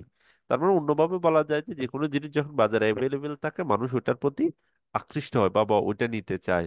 বা মানে এই যোগান না থাকলে ওর শের মতে আর কি, মানে শের বিধি অনুসারে যোগান অনেক সময় যোগান না থাকলেও মানে চাহিদা অনেক সময় কি হইতে পারে, হুমকির মতো হইতে পারে। ও বলতেছে কি ওই জন্য যখন কোনো কিছু যোগান থাকবে অটোমেটিক এটা চাহিদা বা সমপরিমাণ চাহিদা অটো জেনারেট হওয়ার কথা, এটা কারণ অনুসারে শের বিধি অনুসারে। এরপর ওখান বিধি কি? ওখান বিধি সেম আরেকটা। তাহলে আহ, আমরা আমরা ওখান বিধি কি? ওখান বিধি বেসিক্যালি হচ্ছে কি জাতীয় আয়ের সাথে বেকারত্বের হারের যে বিপরীত সম্পর্ক, এটাকে ওখান বিধি বলা হয়। আবার বলতেছে ওখান বিধি কি? জাতীয় আয় এবং বেকারত্ব। তার মানে হচ্ছে কি তোমার জাতীয় আয় যদি বৃদ্ধি পায় বেকারত্ব একটা কমে যায়, এই যে বিপরীত সম্পর্ক মানে কি, জাতীয় আয় যদি বাড়ে তোমার এই বেকারত্ব কমে যায়। ধরো জাতীয় আয় যদি 5% বাড়ে, তাহলে মানে ন্যাশনাল ইনকাম বা জাতীয় আয় যে 5% বাড়ে, বেকারত্ব অনেক সময় 2% কমে যায়। একটা বিধি অনুসারে আর কি, যে 5% বাড়লে এটা 5% যদি প্লাস হয় বেকারত্ব কমতেছে। এই যে বিপরীত সম্পর্ক, একটা আয় বৃদ্ধি পাচ্ছে, এটার সাথে সাথে কি হচ্ছে, আয় বৃদ্ধির সাথে সাথে আয় বৃদ্ধির সাথে সাথে এই যে আয় বৃদ্ধির সাথে সাথে যে বেকারত্ব কমতেছে বা যে বিপরীত সম্পর্ক একটা আরেকটার সাথে, এটাকে বলতেছি ওকান বিধি। ওকে। এরপর লুকায়িত জিএনপি কি? লুকায়িত জিএনপি কি? অনেক সময় লুকায়িত জিএনপি কি? লুকায়িত জিএনপি মানে হচ্ছে, যেমন কিছু পণ্য বা সেবা আছে যেগুলা যখন কাউন্টিং হয়, বেসিক্যালি তো আমাকে জিএনপি বের করার সময় প্রত্যেকটা জিনিসের পণ্য বা সেবা যে জিনিসগুলো আমাদের এখানে উৎপাদিত হয়, এই জিনিসগুলো কাউন্টিং হয়। হ্যাঁ, কাউন্টিং হয়। এখন অনেক সময় দেখা গেছে যে তুমি এগুলা বাদ পড়তে পারো।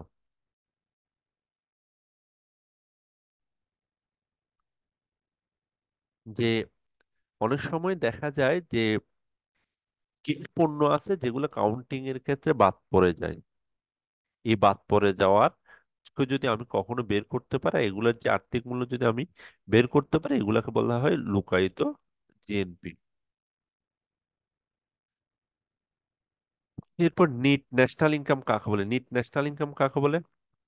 নিট ন্যাশনাল ইনকাম হচ্ছে কি, সোজা কথা হচ্ছে আমি ডেপ্রিসিয়েশনটা বাদ দিব আর কি। এই যে আমার মোট জাতীয় উৎপাদনকে, আমার টোট- মোট জাতীয় উৎপাদন থেকে ডেপ্রিসিয়েশনটা বাদ দিব। সোজা কথা হচ্ছে যন্ত্রপাতির ডেপ্রিসিয়েশন বাবদ বা অবচয়টা যখন বাদ দিব, যে জিনিসটা বের হবে তখন তাকে NNP, net national net national income পাবো। ঠিক আছে, মোট জাতীয় উৎপাদন থেকে ডেপ্রিসিয়েশনটা বাদ দিলে যা পাবো এটা হচ্ছে।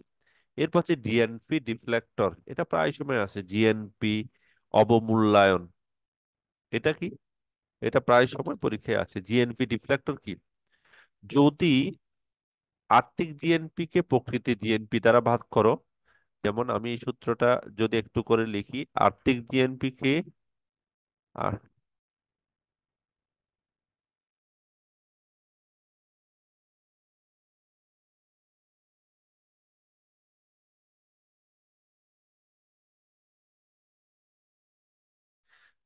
তাহলে কি, আর্থিক জিএনপি কে যদি প্রকৃত জিএনপি দ্বারা, আর্থিক জিএনপি কে যদি প্রকৃত জিএনপি কে দ্বারা যদি ভাগ করি,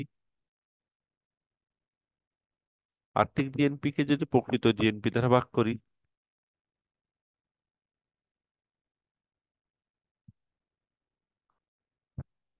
আমরা আর্থিক জিএনপি কে যদি প্রকৃত, এই জিএনপি কে, জিএনপি দের প্রকৃত জিএনপি দ্বারা ভাগ করে যে যা পাওয়া যায় একে জিএনপি ডিফ্লেক্টর বলে। সোজা কথা হচ্ছে কি, একটা হচ্ছে আর্থিক জিএনপি কে যদি প্রকৃত জিএনপি দ্বারা ভাগ করে, আর্থিক জিএনপি কোনটা?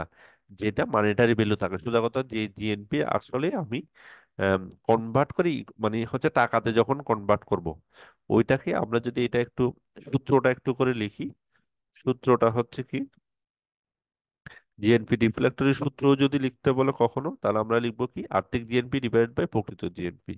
আমি এই প্রশ্নটা কি বলবে যে কি, জিএনপি অবমূল্যায়নকে সূত্রটা লিখো।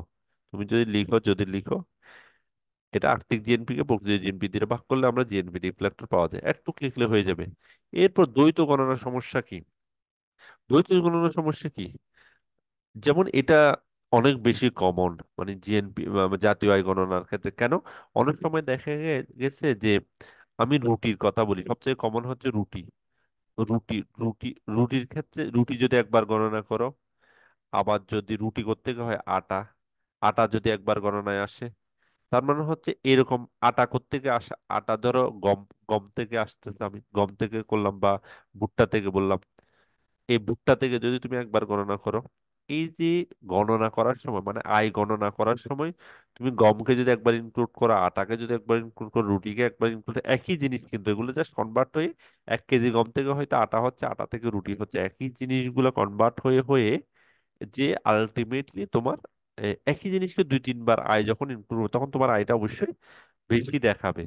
এইরকম ডাবল কাউন্টিং, এই যে সমস্যাটা, এটা বেসিক্যালি হচ্ছে কি প্রকৃত জাতীয় আয়ের চেয়ে অনেক বেশি হয়ে যায় আর কি, এই ডাবল কাউন্টিং সিস্টেম। কারণ হচ্ছে এই যে 1 কেজি গমটাকে তুমি আবার আটা আটা হিসেবে চিন্তা করতেছো, আবার রুটি হিসেবেও চিন্তা করতেছো। এই যে তিনটা জিনিস তিনভাবে, একই জিনিস 3 বার কাউন্ট হয়েছে, এটাকে বলতেছে দ্বৈত গণনা সমস্যা। এরপর জিএনপি ব্যবধান বা জিএনপি, জিএনপি ব্যবধানটাকে বা জিএনপি ফাঁক বলা হয় আমরা। এটা কি? একটা দেশে প্রত্যাশিত জিএনপি এবং বাস্তব জিএনপির মধ্যে সোজা কথা হচ্ছে যে, যে ডিফারেন্সটা, আবার বলতেছি, আমার আমার প্রত্যাশিত জিএনপি, আমার যা মানুষজন আছে এটার প্রত্যাশিত জিএনপি আমি চিন্তা করতেছি কত জিএনপি, জিএনপি যেটা প্রত্যাশিত, প্রত্যাশিত যেটা, এটা থেকে তুমি যদি বাস্তব যেটা অ্যাকচুয়াল যেটা এটা বিয়োগ দাও, যে গ্যাপটা পাবো এটাই হচ্ছে জিএনপি ব্যবধান বা জিএনপি ভাগ। ওকে, এরপর লাস্ট কোয়েশ্চেন হচ্ছে নিট অর্থনৈতিক কল্যাণ। এদের লাস্ট উত্তর হচ্ছে নিট অর্থনৈতিক কল্যাণ মানে হচ্ছে কি এই যে অর্থনৈতিক ক্ষেত্রে যে সুবিধাটা পায়, বেসিক্যালি হচ্ছে এই অর্থনৈতিক টুলস এন্ড এই ব্যবহার করে একটা দেশের অর্থনৈতিক ক্ষেত্রে যে সুবিধাটা ভোগ করে মানুষ, বা এই সবকিছু মিলে এগুলাকে নিট অর্থনৈতিক কল্যাণ বলা হয়। এই অধ্যায়ের অতি সংক্ষিপ্ত প্রশ্ন মোটামুটি এখানেই। এরপর আমরা যদি এখানে এই অধ্যায়ে বেসিক্যালি হচ্ছে গত বছর তেমন কোয়েশ্চেন আসে না, তার মানে হচ্ছে এই বছর এবার তোমাদের অনেকগুলো কোয়েশ্চেন আসবে, আহ, স- ছোট এবং বড় কোয়েশ্চেন। মানে তুমি যদি এটার বড় কোয়েশ্চেনের দিকে দেখো, বড় কোয়েশ্চেন গুলো অনেকগুলো কোয়েশ্চেন আসতে পারে। এই কোয়েশ্চেন গুলো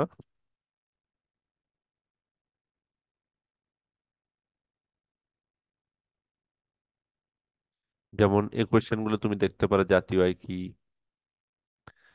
আহ, তারপর হচ্ছে কি মোট জাতীয় আয়ের মধ্যে পার্থক্য, জিএনপি জিডিপির মধ্যে পার্থক্য, এনআই কি, তারপর জিএনপি জিডিপির সংজ্ঞা, ব্যয়যোগ্য আয় কি। ব্যয়যোগ্য আয় কি এই জিনিসটা আমরা ইজিলি এখনই বলতে পারি, ব্যয়যোগ্য আয় কি। সোজা কথা হচ্ছে তোমার ট্যাক্স, ট্যাক্স বাদ দিবা, বিভিন্ন ধরনের ভ্যাট ট্যাক্স এইসব, সোজা কথা হচ্ছে তুমি সবকিছু তোমার সরকারকে যা দিতে হবে এই সবকিছু যদি বাদ দিয়ে যেটা তুমি তোমার নিজের জন্য ব্যয় করতে পারো, ওই ব্যয়টাকে বলতেছে ব্যয়যোগ্য আয়। ওকে, ওই ব্যয়টাকে বলতেছে। এরপর আর্থিক জিএনপি ও প্রকৃত জিএনপি এটা নিয়ে আমরা কথাবার্তা বলছি, দ্বৈত গণনা সমস্যা নিয়ে একটু করে কথাবার্তা বলছি। এরপর হচ্ছে সবচেয়ে ইম্পর্টেন্ট কোয়েশ্চেন জাতীয় আয় পরিমাপের যে সমস্যাটা, এটা ভালো করে দেখবা, জাতীয় আয় পরিমাপের সমস্যাটা এবং সমাধানটা, জিএনপি এবং জিডিপির মধ্যে দিয়ে সংজ্ঞা পার্থক্য, এটা খুব ইম্পর্টেন্ট, জাতীয় আয় চক্রাকার। এরপর হচ্ছে দ্বৈত গণনা সমস্যা সমাধানের উপায়, এটা একটু ভালো করে দেখবা। ওকে, এরপর বাজার মূল্য ভিত্তিক জাতীয় আয়, উৎপাদন খরচ ভিত্তিক জাতীয় আয়ের মধ্যে পার্থক্য। এই প্রশ্নগুলো ছোট বড় মিলিয়ে এই প্রশ্নগুলো পড়লে মোটামুটি এই অধ্যায় থেকে কাভার দেওয়া যাবে, এই অধ্যায় থেকে আর খুব বেশি পড়ার দরকার নেই। এরপর আমরা তৃতীয় অধ্যায়, তৃতীয় অধ্যায় যদি আসি, তৃতীয় অধ্যায়ে আয় নির্ধারণ তথ্য। আমরা তৃতীয় অধ্যায়ে হচ্ছে নিয়োগ এবং কর্মসংস্থান কি, প্রথম যে প্রশ্নটা, কর্মসংস্থান কি বেসিক্যালি এমপ্লয়মেন্ট যেটা বলি আর কি, যে এটা কিছুক্ষণ আগেও বলছে, একজন মানুষ সে কাজ করতে চাচ্ছে, হ্যাঁ, সে কাজ পায়, যে মজুরিটা বর্তমান বাজারে যে মজুরিটা আছে ওই মজুরিতে কেউ যদি কাজ পায় ওইটাকে কর্মসংস্থান বলতে, সোজা কথা। আর পূর্ণ নিয়োগ মানে কি, পূর্ণ নিয়োগ মানে হচ্ছে কি, পূর্ণ নিয়োগ মানে হচ্ছে যা উপকরণ আছে বর্তমানে যে পরিস্থিতিতে, যে দেশে যা উপকরণ আছে, সকল সম্পত্তি এবং উৎপাদনের সকল উপকরণ ব্যবহার করে পূর্ণ দক্ষতা সে উৎপাদন কাজে নিয়োজিত হয়, যা উপকরণ আছে। পূর্ণ নিয়োগ অবস্থা মানে কি, আমার দেশে যে এলিমেন্ট গুলো আছে, যে সম্পদ গুলো আছে, ওই সবগুলোই যদি আমি উৎপাদন কাজে 100% ব্যবহার করতে পারি তখন তাকে পূর্ণ নিয়োগ ব্যবস্থা বলা হয়। অপূর্ণ নিয়োগ মানে কি, অপূর্ণ নিয়োগ মানে হচ্ছে আমার কিছু মানুষ বেকার থেকে থাকা, সোজা কথা হচ্ছে এটাই, কিছু মানুষ বেকার থেকে থাকে, এটাই হচ্ছে অপূর্ণ নিয়োগ ব্যবস্থা। মানে শ্রমিক নিয়োগ লাভ করতে ব্যর্থ, একজন শ্রমিক কাজ করতে চাচ্ছে কিন্তু সে কাজ করতে ব্যর্থ হচ্ছে। ধরো 10 জন মানুষ কাজ করার জন্য এলিজিবল কিন্তু 7 জন পাইছে, তার মানে হচ্ছে এটা অপূর্ণ নিয়োগ ব্যবস্থা বর্তমান, ওই অর্থনীতি অপূর্ণ নিয়োগ ব্যবস্থা বর্তমান আছে। ওকে, এরপর আমরা যদি আর একটু দেখি মৌসুমী বেকারত্বটা কি, মৌসুমী বেকারত্বটা কি, যে মৌসুমী মানে হচ্ছে সিজনাল, সিজনাল আনএমপ্লয়মেন্ট। আমরা সিজনাল আনএমপ্লয়মেন্টের উদাহরণ দেখি হচ্ছে সবচেয়ে কোথায়, বিভিন্ন আহ, চর অঞ্চলের দিকে যেখানে হচ্ছে বর্ষাকালে পানি উঠে যায় আর কি। ওই চরগুলোতে নর্মালি হচ্ছে কি যখন বর্ষা থাকে না তখন ওই চরগুলোতে সবাই ধান টান চাষ করে, যখন বর্ষা থাকে তখন তোদের কোনো কাজে থাকে না। এই ধরনের যেটা, যেটা একটা নির্দিষ্ট সময় সবাই কাজ করে, অবশিষ্ট সময় তারা কোনো কাজে থাকে না। এই যে বর্ষার সময় তাদের কোনো কাজ থাকে না, কারণ ওই ওই তাদের যে জায়গাগুলো থাকে সবগুলো হচ্ছে পানিতে পূর্ণ থাকে। বিশেষ করে আমাদের ওখানে ওই যে সিলেটের সুনামগঞ্জের দিকে কিছু কি থাকে, বিল, বিভিন্ন ধরনের বিল আছে, ওই বিলগুলোতে এরকম হয় যে একটা নির্দিষ্ট সময় কাজ চলে আর অবশিষ্ট সময় তারা বসে থাকে। এই যে একটা নির্দিষ্ট সময় বেকার থাকে, এই বেকারটাকে বলা হয় মৌসুমী বেকারত্ব বা সিজনাল আনএমপ্লয়মেন্ট। এর প্রকৃত মজুরি কি? প্রকৃত মজুরি মানে হচ্ছে সামঞ্জস্যপূর্ণ যে আয়, এটাই হচ্ছে প্রকৃত মজুরি। সোজা কথা হচ্ছে এটাই। সে সবকিছুর সাথে যে বর্তমানে যে আম, যে দ্রব্য সেবা ভোগ করে সে, হ্যাঁ, আর্থিক মজুরির বিনিময়ে যে দ্রব্য বা সেবা করে এবং কাজের সাথে সঙ্গতিপূর্ণ যে টাকা পয়সাটা পায় এবং সুযোগ সুবিধা লাভ করে, এগুলোকে প্রকৃত মজুরি বলা হয়। ওকে। এরপর কার্যকর চাহিদা কি?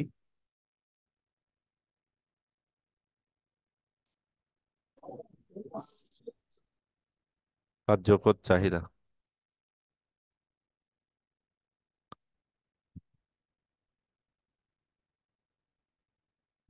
এরপর আমরা যদি দেখি তৃতীয় অধ্যায় একটা কোশ্চেন, কার্যকর চাহিদা মানে হচ্ছে কি একটা নির্দিষ্ট, কার্যকর চাহিদা মানে কি?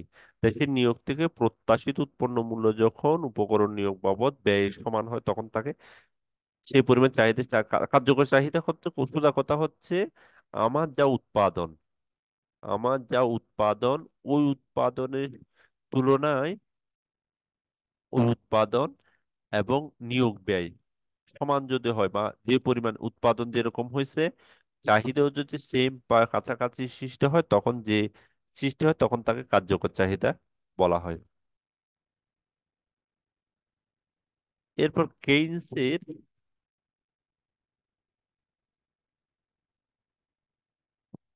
কেইন্স বলতেছে কি, এই যে কার্যকর চাহিদা যে বলতেছি যে উৎপন্ন মূল্য যখন উপকরণ নিয়োগ বাবদ ব্যয় সমান হয়, এই কার্যকর চাহিদা যদি ঘাটতি হয়, এই কার্যকর চাহিদা যদি কম হয়, আমার উৎপাদনের চেয়ে কম হয়, তখন হচ্ছে বেকারত্ব দেখা দেবে, এটাই স্বাভাবিক।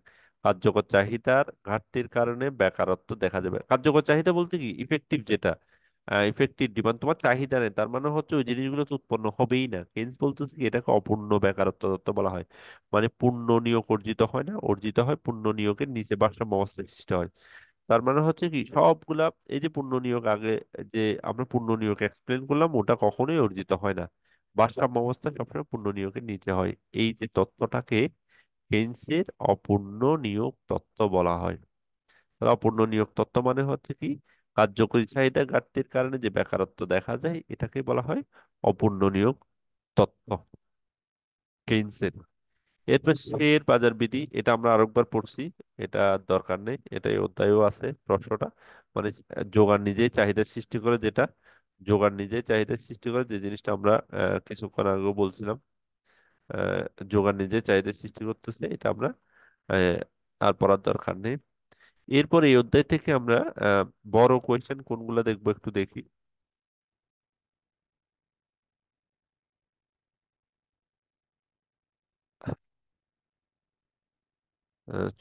বি এবং সি পার্টের জন্য আমরা মোটামুটি এই প্রশ্নগুলো পড়লে হবে। আর্থিক মজুরি ও প্রকৃত মজুরির মধ্যে সম্পর্ক, পূর্ণ নিয়োগ কাকে বলে, অপূর্ণ নিয়োগ, ভারসাম্য বলতে কি বুঝি, এরপর হচ্ছে কেন অর্থনীতি অপূর্ণ নিয়ম ভারসাম্য দেখা যায়, কেইন্সের ক্লাসিক্যাল মডেল, শের বিধিটা আলোচনা করে, এটা একটু ভালো করে দেখবা। এরপর হচ্ছে ক্লাসিক্যাল নিয়োগ তত্ত্বের সংক্ষিপ্ত বর্ণনা, এটা একটু ভালো করে দেখবা। ক্লাসিক্যাল ও কেইন্সের আয় ও নিয়োগ তত্ত্বের মধ্যে পার্থক্য, কেইন্সের আয় ও নিয়োগ তত্ত্বটি বিশ্লেষণ করা, এই জিনিসগুলো একটু ভালো করে দেখবে। এই প্রশ্নগুলো পড়লে মোটামুটি বি এবং সি পার্টটা আর আর প্রশ্ন পড়তে হবে না আশা করি। ওকে। এরপর আমরা ফোর্থ চ্যাপ্টারে আসি। ফোর্থ চ্যাপ্টার হচ্ছে বিনিয়োগ। ওকে। ফোর্থ চ্যাপ্টারটা হচ্ছে বিনিয়োগ। বিনিয়োগ কাকে বলে? আমরা ফোর্থ চ্যাপ্টার প্রথমে হচ্ছে বিনিয়োগ কি। সোজা কথা হচ্ছে আমার যে যন্ত্রপাতি যা যা কিনতেছি আর কি, আমার বিজনেস রান করার জন্য যে প্রয়োজনীয় বাড়তি মজুরি, সোজা কথা যন্ত্রপাতি ক্রয় নির্মাণ ক্ষেত্রে প্রয়োজনীয় যে জিনিসটা আমি আহ, যে জিনিসটা বিনিয়োগ বলতে কি বুঝাচ্ছি আমি, যে নতুন সাজ সরঞ্জাম যন্ত্রপাতি ক্রয় সবকিছু নির্মাণ ক্ষেত্রে প্রয়োজনীয় মানে আমার যন্ত্রপাতি যন্ত্রপাতি কিনতে হচ্ছে, এটাও আমার বিনিয়োগ। যন্ত্রপাতি কিনে হচ্ছে, এরপর নিয়োগের জন্য কি বাড়তি মজুরি, মানে আমার মজুরি দরকার, এরপর হচ্ছে নতুন সরঞ্জাম দরকার, সবগুলো হচ্ছে বিনিয়োগ। আমার একটা বিজনেস শুরু করার জন্য যা যা দরকার হয় বা বিজনেস রান করার জন্য যে যে জিনিসগুলো দরকার হয়, ওই এলিমেন্ট গুলো সম্মিলিত রূপটাকে আমার বিনিয়োগ বলি। হ্যাঁ, বিনিয়োগের সূত্রটা একটু করে দেখি আমরা। ওকে, টি মাইনাস টি মাইনাস ওয়ান, এটা টি মাইনাস ওয়ান হবে। স্বয়ংভూ বিনিয়োগ কি? এটা আমার পুরা এই জিনিসটা খুবই বেসিক। স্বয়ংভূ বিনিয়োগ, এটাকে আমরা সব সময় মনে রাখবো। স্বয়ংভূ বিনিয়োগ মানে হচ্ছে কি, যে বিনিয়োগ আয়ের উপর নির্ভর করে না। তোমার আয় কি এটা ডাজন্ট ম্যাটার, তোমাকে বিনিয়োগটা করতেই হবে। মানে আয়ের উপর নির্ভর করে না। আমরা অনেক সময় চিন্তা করি না, কিছুক্ষণ আগেও বললাম যে আয়ের একটা অংশ আমরা সেভ করব, সেভিংসে যাবে, সেভিংস এর একটা অংশ ইনভেস্টমেন্টে যাবে, মানে বিনিয়োগ করবা। কিন্তু স্বয়ংভূ বিনিয়োগ বলতেছে না, তোমার আয় কোনো ম্যাটারে না, তোমাকে এই বিনিয়োগ করতেই হবে। বেসিক যে জিনিসগুলো, যে জিনিসগুলো আমি কখনো অ্যাভয়েড করতে পারি না, ওই ক্ষেত্রে এটা হয়ে থাকে। মানে আয় দ্বারা প্রভাবিত হয় না যে বিনিয়োগ, ওটাকে স্বয়ংভূ বিনিয়োগ বলে। ওকে। এরপর আরেকটা হচ্ছে প্ররোচিত, হচ্ছে ইনডিউস। ইনডিউস, আর ওটা হচ্ছে autonomous investment. Autonomous investment, autonomous ওই জন্য স্বয়ংভূ বিনিয়োগকে দ্বারা প্রকাশ করা হয়, অটোনোমাস ইনভেস্টমেন্ট। এরপর হচ্ছে কি প্ররোচিত বিনিয়োগ। প্ররোচিত বিনিয়োগ মানে হচ্ছে যেটা আমার আয় বেশি, মানে হচ্ছে আমি বিনিয়োগ করব, নর্মাল যে ব্যবস্থাটা, যে আয় বাড়ার কারণে বা হ্রাস বৃদ্ধির কারণে বিনিয়োগের যে হ্রাস বৃদ্ধি হয়, সেই ধরনের বিনিয়োগগুলোকে প্ররোচিত বিনিয়োগ বলা হয়। এরপর মোট বিনিয়োগ কি? মোট বিনিয়োগ কি?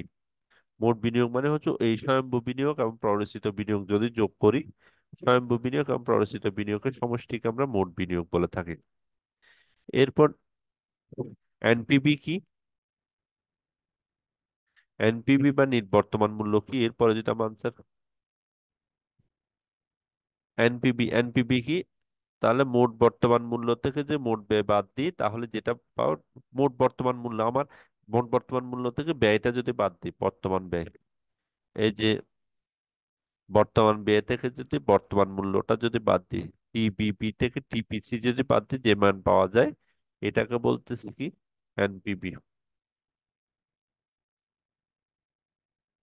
এনপি সূত্র কি? যে এতক্ষণ যা কথা বললাম এটাই হচ্ছে এনপিপি সূত্রের মেন জিনিস। টিবিসি থেকে কষ্ট বাদ দিব, টিবিসি থেকে কষ্ট বাদ দিলে আমরা এনপিবি পাবো। ওকে। নিট বিনিয়োগ কি? নিট বিনিয়োগ কি? নিট বিনিয়োগ মানে হচ্ছে আমার টোটাল যা ইনভেস্টমেন্ট, সোজা কথা হচ্ছে টোটাল নিট বিনিয়োগ কি, টোটাল ইনভেস্টমেন্ট থেকে নিট বিনিয়োগ কি আমার টোটাল ইনভেস্টমেন্ট, আমার টোটাল ইনভেস্টমেন্ট যা, টোটাল ইনভেস্টমেন্ট থেকে ডেপ্রিসিয়েশনটা বাদ দিব, মূলধনের ক্ষয়ক্ষতি জনিত যে বাদ, ওইটা বাদ দিলে আমরা নিট বিনিয়োগটা পাবো। যে একটা মোট বিনিয়োগ থেকে মূলধনের ক্ষয়ক্ষতি জনিত, এমইসি, এটা কাকে বলে? এমইসি কাকে বলে?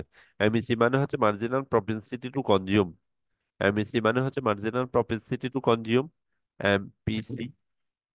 এরপর হচ্ছে এমইসি কাকে বলে?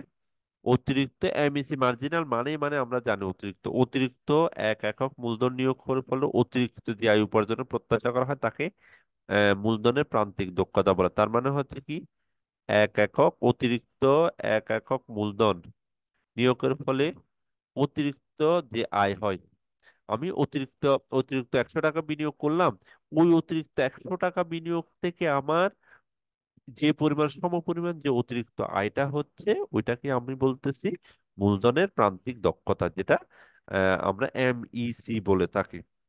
ওকে। এরপর সেম জিনিস হচ্ছে কি, এমইআই। এমইআই মানে হচ্ছে মার্জিনাল ইফিসিয়েন্সি অফ ইনভেস্টমেন্ট।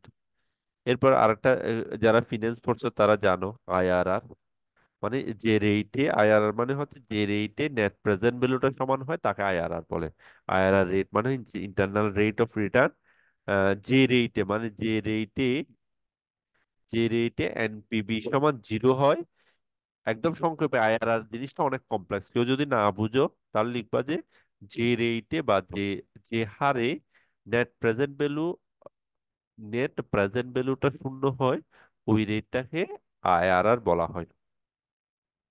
ওকে। এগুলো হচ্ছে এই অধ্যায়ের মোটামুটি সংক্ষিপ্ত প্রশ্ন। এরপর ওখান থেকে যদি তোমরা বড় প্রশ্ন এবং বি এবং সি পার্টের জন্য, এই জিনিসগুলো দেখতে পারো। বিনিয়োগ কি, মূলধন কি, মোট বিনিয়োগ ও বিনিয়োগের মধ্যে পার্থক্য, প্রান্তিক দক্ষতা, মূলধনের প্রান্তিক দক্ষতা কোন কোন বিষয়ের উপর নির্ভর করে, সুদের হারের সম্পর্ক, তারপর হচ্ছে মূল এমইসি কি কি বিষয় দ্বারা প্রভাবিত হয়, বিনিয়োগের নির্ধারক সমূহ, এই জিনিসগুলো তোমরা মোটামুটি বি এবং সি পার্টের জন্য দেখতে পারো। এরপর আসি আমরা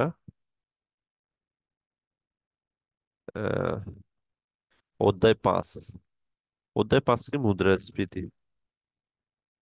মুদ্রাস্ফীতিতে আ- আমরা বড় প্রশ্নগুলো দেখি। বড় প্রশ্নগুলো যে বড় প্রশ্নগুলো হচ্ছে কি, এই যে আম, প্রথম প্রশ্ন হচ্ছে মুদ্রাস্ফীতি কাকে বলে। তারপর হচ্ছে চাহিদা বৃদ্ধিজনিত খরচ বৃদ্ধিজনিত মুদ্রাস্ফীতির মধ্যে পার্থক্য, এটা ভালো করে শিখতে পারো। মুদ্রাস্ফীতির ব্যবধান কি, বাংলাদেশে মুদ্রাস্ফীতির কারণ আলোচনা করো, এটা প্রায় সময় আসে। ওকে, তুমি কিভাবে মুদ্রাস্ফীতি পরিমাপ করবে, বা মুদ্রাস্ফীতির মেজারমেন্ট, মুদ্রাস্ফীতির প্রকারভেদ, মুদ্রাস্ফীতির ফলাফল, মুদ্রাস্ফীতির প্রভাব বর্ণনা করো। এই জিনিসটা আহ, এই 10-11টা প্রশ্ন, এগুলো সবগুলো নাম্বার অফ কোয়েশ্চেন বেশি হচ্ছে কি বি এবং সি এর জন্য। এই মুদ্রাস্ফীতি বলতে কি বুঝায়? এটা শর্ট কোয়েশ্চেনের জন্য তোমাকে শিখতে হবে, মানে অতি শর্ট কোয়েশ্চেনের জন্য তোমাকে শিখতে হবে।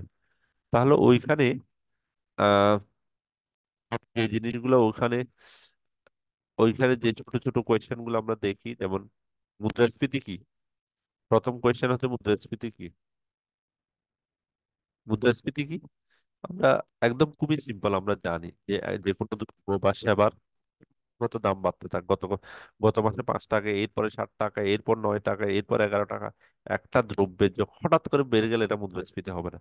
মুদ্রাস্ফীতি হয়তো ক্রমাগত একটা মাস থাকতে হবে, ক্রমাগত যদি বৃদ্ধি পায় কোনো দ্রব্য সামগ্রী, যখন ক্রমাগত বৃদ্ধি পায় তখন তাকে আমরা মুদ্রাস্ফীতি বলি। আর মুদ্রাস্ফীতি কিভাবে পরিমাপ করব? মুদ্রাস্ফীতি পরিমাপ করব সূত্র হচ্ছে কি, এই যেটা বর্তমান দাম। মুদ্রাস্ফীতি মেনে করা হচ্ছে কি প্রেজেন্ট ভ্যালু, বর্তমান দাম, প্রেজেন্ট প্রাইস। প্রেজেন্ট প্রাইস কে যদি প্রিভিয়াস প্রাইস দিয়ে বিয়োগ করো, এরপর হচ্ছে কি প্রিভিয়াস প্রাইস কে দিয়ে যদি তুমি ভাগ করো, তখন মুদ্রাস্ফীতি পাওয়া যায়। এটা হচ্ছে মুদ্রাস্ফীতি নির্ণয়ের সোজা সূত্র। মুদ্রা সংকোচন কি? মুদ্রাস্ফীতির ঠিক উল্টাটা। একটা হচ্ছে ক্রমাগত বৃদ্ধি পাইলে এটা হচ্ছে মুদ্রাস্ফীতি বলি, আর ক্রমাগত যদি হ্রাস পায়, দামের স্তর যদি ক্রমাগত হ্রাস পায়, তখন তাকে আমরা মুদ্রা সংকোচন বলি, মুদ্রা সংকোচন বলি। মুদ্রাস্ফীতির ব্যবধান কি? মুদ্রাস্ফীতির ব্যবধান আমরা জানি, মুদ্রাস্ফীতির ব্যবধান কি, মুদ্রাস্ফীতির ফাঁক বা মুদ্রাস্ফীতির ব্যবধান কি, এটা আমরা মনে রাখার জন্য বলবো মুদ্রাস্ফীতি কখন সামগ্রিক। যাদের মনে থাকবে না, শুধুমাত্র এই লেখাটা লিখে দিলে হবে। সামগ্রিক যোগানের চেয়ে সামগ্রিক চাহিদা যদি ছোট হয়, বা সামগ্রিক চাহিদা চেয়ে সামগ্রিক সামগ্রিক চাহিদা যোগান যখন বেশি হবে, মানে মুদ্রাস্ফীতির ব্যবধান কোনটা? এই যে পরিমাণ বেশি হলে এটাকে মুদ্রাস্ফীতির ব্যবধান বলে। মানে বাজারে অনেক জিনিস কিন্তু মানুষ নাই কেনার মতো, তখন যেটা হবে এটা হচ্ছে মুদ্রাস্ফীতির ব্যবধান। সামগ্রিক যোগান এসে যখন কি সামগ্রিক ব্যয় সামগ্রিক যোগান এসে সামগ্রিক চাহিদার পরিমাণ যখন বেশি হবে, সরি, সামগ্রিক যোগান এসে সামগ্রিক চাহিদা যখন বেশি হবে, তখন আমি ভুল, এটা এটা ভুল লিখছি। এটা হবে সামগ্রিক চাহিদাটা বেশি, সরি, মানে কখন জিনিস বাড়বে? যখন চাহিদা অনেক বেশি। আমার মুদ্রাস্ফীতি ব্যবধান কখন হবে? যখন চাহিদা অনেক বেশি। চাহিদা বেশি, যোগান কম। আবার বলতেছে একটু, সামগ্রিক চাহিদা, এটা হচ্ছে সামগ্রিক চাহিদা অনেক বেশি কিন্তু সামগ্রিক চাহিদা কম, মানে সামগ্রিক চাহিদা যদি বেশি হয় যোগানের তুলনায়, তখন তাকে আমরা মুদ্রাস্ফীতি ব্যবধান বা ফাঁক বলি। তখন সামগ্রিক চাহিদা বেশি, তার মানে কি আমি আহ, আমার ধরো আলু পেঁয়াজ অনেক বেশি নেই। তবে আমরা যদি বলি সামনে কুরবানির জন্য আমার বা অনেক বেশি এই সময় মশলা জাতীয় জিনিসগুলো অনেক বেশি ব্যবহার করবে। তো হঠাৎ করে অনেক বেশি মানুষ যে কিনতো না, হয়তো যে হয়তো 5 কেজি কিনতো না, সে হয়তো একদিনে 5 কেজি কিনতেছে। এই যে হঠাৎ করে চাহিদাটা বেড়ে গেল, কিন্তু যোগানটা ওই পরিমাণ যদি না বাড়ে, তখন যে গ্যাপটা হয় এটা হচ্ছে মুদ্রাস্ফীতি ব্যবধান হবে। এখন মুদ্রা সংকোচনের ব্যবধান কি কি হবে? মুদ্রা সংকোচনের ব্যবধান ঠিক উল্টাটা। মুদ্রা সংকোচনের ব্যবধান হচ্ছে উল্টাটা, তখন কি সামগ্রিক যোগান, তখন হচ্ছে কি সামগ্রিক যোগানটা সামগ্রিক, তখন সামগ্রিক যোগানটা যদি বেশি হয় সামগ্রিক চাহিদার তুলনায়, তখন আমরা মুদ্রা সংকোচন ব্যবধান বলি। প্রকৃত মুদ্রাস্ফীতি কি? রিয়েল ইনফ্লেশন, যেটা আমরা বলি রিয়েল ইনফ্লেশনটা কি? Real inflation. রিয়েল ইনফ্লেশন হচ্ছে কি, উৎপাদনের পরিমাণ স্থির থেকে মোট চাহিদা বৃদ্ধি দ্বারা যদি দামের স্তর বাড়ানো হয় তখন প্রকৃত মুদ্রাস্ফীতি বলে। আবার বলতে কি, পণ্য নিয়োগের ক্ষেত্রে উৎপাদনের পরিমাণ স্থির থেকে মোট চাহিদা বৃদ্ধি দ্বারা, মানে তোমার উৎপাদনের পরিমাণ যা আগে ছিল এখনো রয়ে গেছে, যা ছিল আগে এখনো রয়ে গেছে। উৎপাদন পরিমাণ স্থির কিন্তু চাহিদা বৃদ্ধি পাই গেছে। চাহিদা বৃদ্ধির কারণে উৎপাদন কম। ধরো আগে 100 কেজি আলু উৎপন্ন হতো, এখন 100 কেজি উৎপন্ন, কিন্তু মানুষের কনজাম্পশন বেড়ে গেছে। আগে মানুষ ধরো 10 কেজি খাইতো, এখন প্রতিজন মানুষ 10 কেজি খাইতো, এখন সে 15 15 কেজি করে খাচ্ছে। এই যে চাহিদা বৃদ্ধি পাইছে, চাহিদা বৃদ্ধি পাইলে নিশ্চয়ই দাম বাড়বে। এই দাম যদি বাড়তে থাকে এটাকে বলা হয় রিয়েল ইনফ্লেশন বা প্রকৃত মুদ্রাস্ফীতি। ইনফ্লেশন কি? ইনফ্লেশনের ঠিক ইনফ্লেশনের বিপরীত অবস্থা, মানে হচ্ছে যে প্রক্রিয়া পরিকল্পিত উপায়ে নিয়োগ না কমিয়ে অধিক মুদ্রাস্ফীতিকে নামিয়ে আনা হয়। মানে হচ্ছে মুদ্রাস্ফীতিকে যখন কন্ট্রোল করার জন্য এটা করা হয়, মুদ্রাস্ফীতিটাকে জোর করে কমায় আনা হয়, সোজা কথা হচ্ছে এটা। মুদ্রাস্ফীতি যখন মানে পরিকল্পিত উপায়ে নিয়োগ না কমিয়ে অধিক মুদ্রাস্ফীতিকে যদি নামিয়ে আনা হয় তখন যে অবস্থার সৃষ্টি হয় এটাকে ডিসইনফ্লেশন বলে। স্ট্যাগফ্লেশন কি? স্ট্যাগফ্লেশন মানে হচ্ছে দুইটা জিনিস, বেকারত্ব বেশি আবার ইনফ্লেশনও বেশি, তখন যে অবস্থার সৃষ্টি হয় এটাকে স্ট্যাগফ্লেশন বলা হয়। আবার বলতেছি, মানে অর্থনীতির যে অবস্থায় বেকারত্ব বেশি এবং মুদ্রাস্ফীতিও বেশি, এই দুইটা অবস্থা যদি একসাথে থাকে তখন আমরা যে অবস্থায় সৃষ্টি হয় বেকারত্ব বেশি মুদ্রাস্ফীতি বেশি, তখন আমার ওটাকে বলে স্ট্যাগফ্লেশন। ওকে। এরপর আরো দুইটা টার্ম আছে এইখানে, একটা হচ্ছে সিপিআই কনজিউমার প্রাইস ইন্ডেক্স, আর একটা হচ্ছে ট্রেড অফ। মুদ্রাস্ফীতি ও বেকারত্বের বিনিময়ে দেশের একটি কাম্য অবস্থা নির্ধারণকে কোন দুইটা জিনিস, ট্রেড অফ মানে কি, এই মুদ্রাস্ফীতি এবং বেকারত্ব, এই দুইটার বিনিময়ের মাধ্যমে মুদ্রাস্ফীতি এবং বেকারত্বকে ব্যালেন্স করে যে কাম্য অবস্থা সৃষ্টি হয়, এটা ট্রেড অফ বলে। সিপিআই মানে হচ্ছে কি, কনজিউমার প্রাইস ইন্ডেক্স, এই জিনিসটা লিখে দিলেই হবে, ইন্ডেক্স। ওকে। তাহলে এই জিনিসগুলো পড়লে হবে। এরপর আসলে অধ্যায় 6। আমরা অধ্যায় 6 থেকে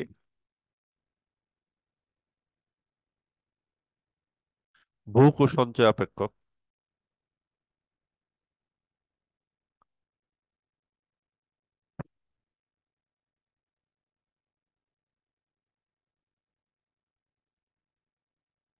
আমরা এখান থেকে এই প্রশ্নগুলো প্রায় সময় আমরা দেখি।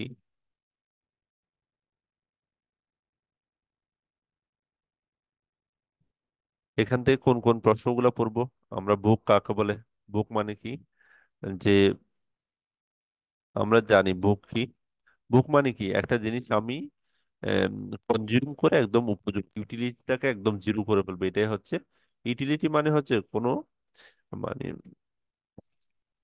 ইউটিলিটিকে যদি কোনো পণ্যের ভোগ করার মাধ্যমে, কোনো পণ্য ব্যবহার করার মাধ্যমে ইউটিলিটিটাকে জিরো করা হয় তখন এটাকে আমরা ভোগ বলি আর কি। ব্যবহার করবো, সোজা কথা, কোনো জিনিস ব্যবহার করাটাকে ভোগ বলে, কিন্তু অর্থনীতিতে ভোগ বলবে এটা যদি আমি ইউটিলিটি জিরো করে ফেলতে পারি। ওকে। আর ভোগ অপেক্ষক কি, রিলেশন। অপেক্ষক মানে হচ্ছে আমরা জানি ভোগ, এটা হচ্ছে ফাংশন। কাকে বলে ফাংশন কোনটা? এই যে C=F(y) লিখছি, এটা হচ্ছে ভোগ ফাংশন। ওকে। এরপর হচ্ছে স্বল্পকালীন সমীকরণ রেখা, আমরা জানি C=A প্লাস, ওই যে স্বয়ংভূ।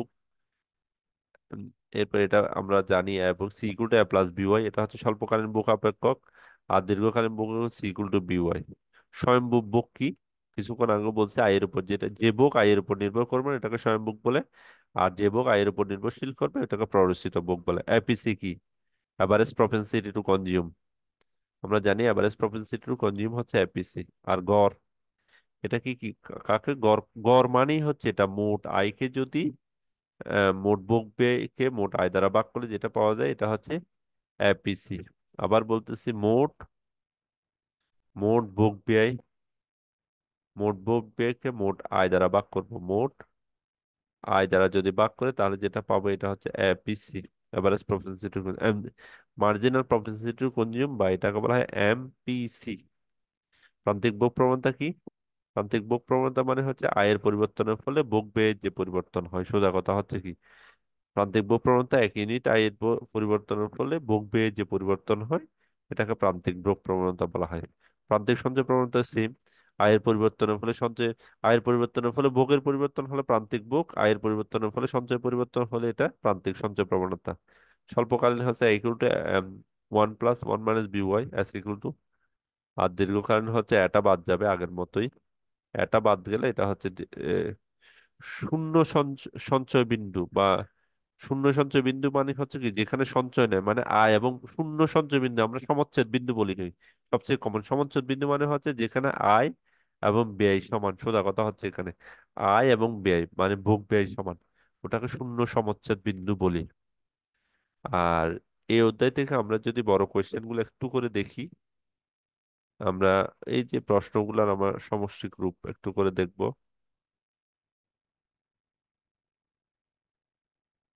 এই অধ্যায় থেকে আমরা আহ, এই বড় কোয়েশ্চেন গুলো পড়ার চেষ্টা করব, একটু এই প্রশ্নগুলো একটু দেখার চেষ্টা করব আমরা এই অধ্যায় থেকে। সবচেয়ে যে কোয়েশ্চেন এপিসি এমপিসি এদের মধ্যে পার্থক্যগুলো প্রায় সময় আছে, তারপর হচ্ছে স্বল্পকালীন ভোগ সমীকরণ প্রায় সময় আসে, এই যে প্যারাডক্স অফ থেফট মিতব্যয়ী সামঞ্জস্য এগুলো আসে প্রায় সময়, দীর্ঘকালীন ভোগ আপেক্ষ বৈশিষ্ট্য এগুলো দেখা যায়।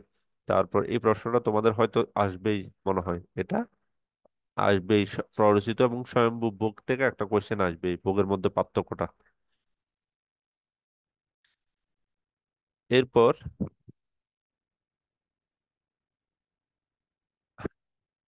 আমরা সপ্তম অধ্যায়ে দেখি।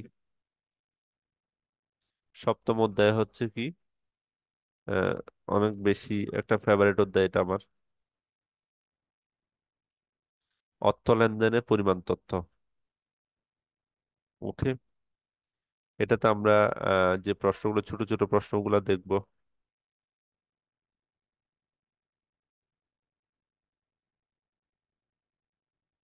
এটাতে আমি এই প্রশ্নগুলো দেখার চেষ্টা করবো একটু। অর্থ বা মুদ্রা কাকে বলে, আমরা জানি মুদ্রা কি, যে জিনিসটা দিয়ে আমরা লেনদেন দেনা পাওনা মেটানোর জন্য বা বিনিময়ের মাধ্যম হিসেবে কাজ করে, ওটাকে আমরা মুদ্রা বলি। অর্থের মূল্য মানে হচ্ছে কি, অর্থের মূল্য বলতে কি আমার 100 টাকার একটা জিনিস, আমি 100 টাকার একটা নোট নিলাম, যে পাই যে এটাই হচ্ছে অর্থের মূল্য। শক্তিশালী মুদ্রা কি, আমি এখন টাকা দিচ্ছি, ওই কয়েন বা টাকা প্রচলিত মুদ্রা কারেন্সিটাকেই শক্তিশালী মুদ্রা বলা হয় আর কি। ব্যাংকের চেক কি, আহ, একটা কাগজ, ব্যাংকের চেক কাকে বলে, একটা কাগজ যে কাগজের মাধ্যমে বা দলিল যেটার মাধ্যমে নির্দিষ্ট অর্থ লিখে দিলাম, ওটা আবার ব্যাংক দিয়ে দেয়। অর্থের যোগান কি, অর্থের যোগান মানে হচ্ছে সরকার যে সকল মুদ্রা বাজারে ছাড়ে আর কি আমার চাহিদাটা মেটানোর জন্য, এটাই হচ্ছে যোগান। এমন কি, এমন মানে হচ্ছে সবচেয়ে স্ট্রং মুদ্রা, যে কাগজ মুদ্রা ধাতব মুদ্রা এগুলো হচ্ছে এমন। এমন যদি বলি কাগজের মুদ্রা, ধাতব মুদ্রা, যে কয়েন এই সবগুলো হচ্ছে এমন। হ্যাঁ, আর এমওয়ানের সাথে যদি তুমি স্বল্প মেয়াদী আমানত মানে হচ্ছে আমার কারেন্ট ডিপোজিট, স্বল্প মেয়াদী আমানত মানে হচ্ছে যে জিনিসগুলো ইনস্ট্যান্ট পাওয়া যায়, তারপর হচ্ছে সেভিংস ডিপোজিটে যে টাকাগুলো থাকে এগুলো সমষ্টিগত রূপ হচ্ছে M2। আর M2-র সাথে যদি তুমি এফডিআর ফিক্সড ডিপোজিট গুলা যদি তুমি যোগ করো তখন এটাকে বলা হয় M3। কালো টাকা কি, যেটা যে টাকার উপর আমি ট্যাক্স দিই না সরকারকে, ট্যাক্স দেওয়া মানে কি সরকারকে বলা যে আমার কাছে এই টাকাগুলো আছে, এটা হচ্ছে সাদা টাকা। আর যে টাকার উপর ট্যাক্স দেওয়া হয় না বা সরকারকে বলা হয় না ওগুলো হচ্ছে কালো টাকা। স্বর্ণমান কি, স্বর্ণমান মানে হচ্ছে তোমার স্বর্ণের বিনিময়ে যখন টাকাটা ব্যালেন্স করা হবে বা টাকাটা মূল্যায়িত হবে সোনার পরিবর্তে, তখন আমি স্বর্ণ দিলাম, এটা দিয়ে টাকা এক্সচেঞ্জ করা যায়, এটাকে স্বর্ণমান বলা হয়। তারল্য কি, তারল্য মানে হচ্ছে কি যে সুদের হার বেসিক্যালি যখন কম হবে তখন মানুষ হাতে টাকা রাখাটা অনেক সময় কি সুদের হার যখন কম হবে মানুষ ব্যাংকে টাকা রাখবে না, স্বাভাবিক। এই যে মানুষের হাতে টাকা থেকে যায় এটাই হচ্ছে তারল্য বলা হয়।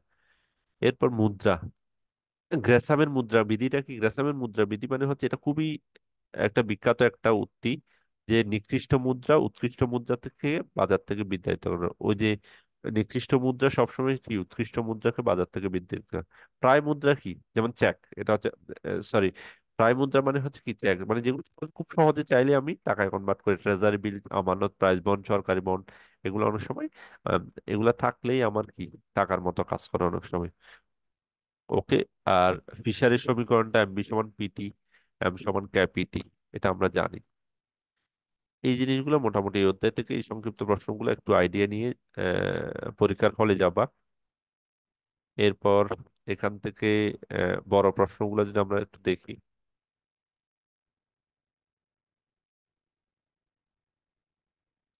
এখান থেকে বড় প্রশ্নগুলা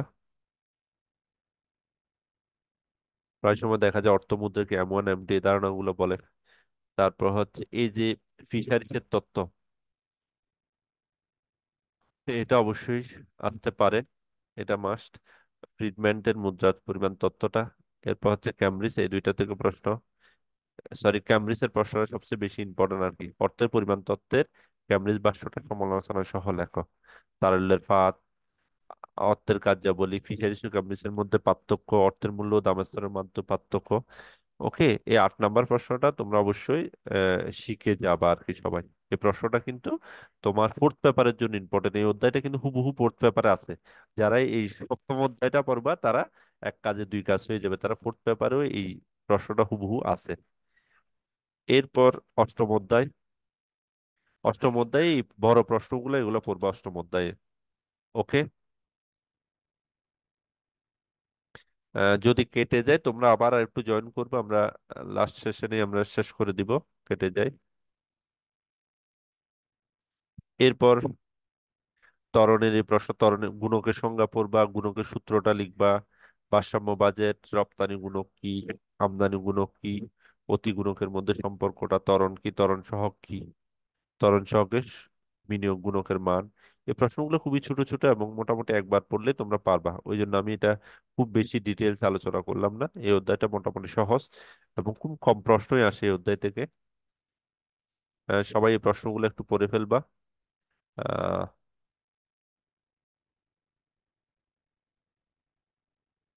এরপর 9 অধ্যায় হচ্ছে যেটা তোমার তোমাদের চতুর্থ পাঠও লাগবে। এই 9 অধ্যায়টা ইম্পর্টেন্ট ব্যাংকিং এর উপর। তোমার ওই পাঠও লাগবে এখানে। এখানে যে প্রশ্নগুলা হচ্ছে আমরা 9 10 থেকে পড়ে আসতেছি বা ইন্টারও পড়ছি, এই প্রশ্নগুলা। এই প্রশ্নগুলো কি, ব্যাংক কাকে বলে প্রথমে?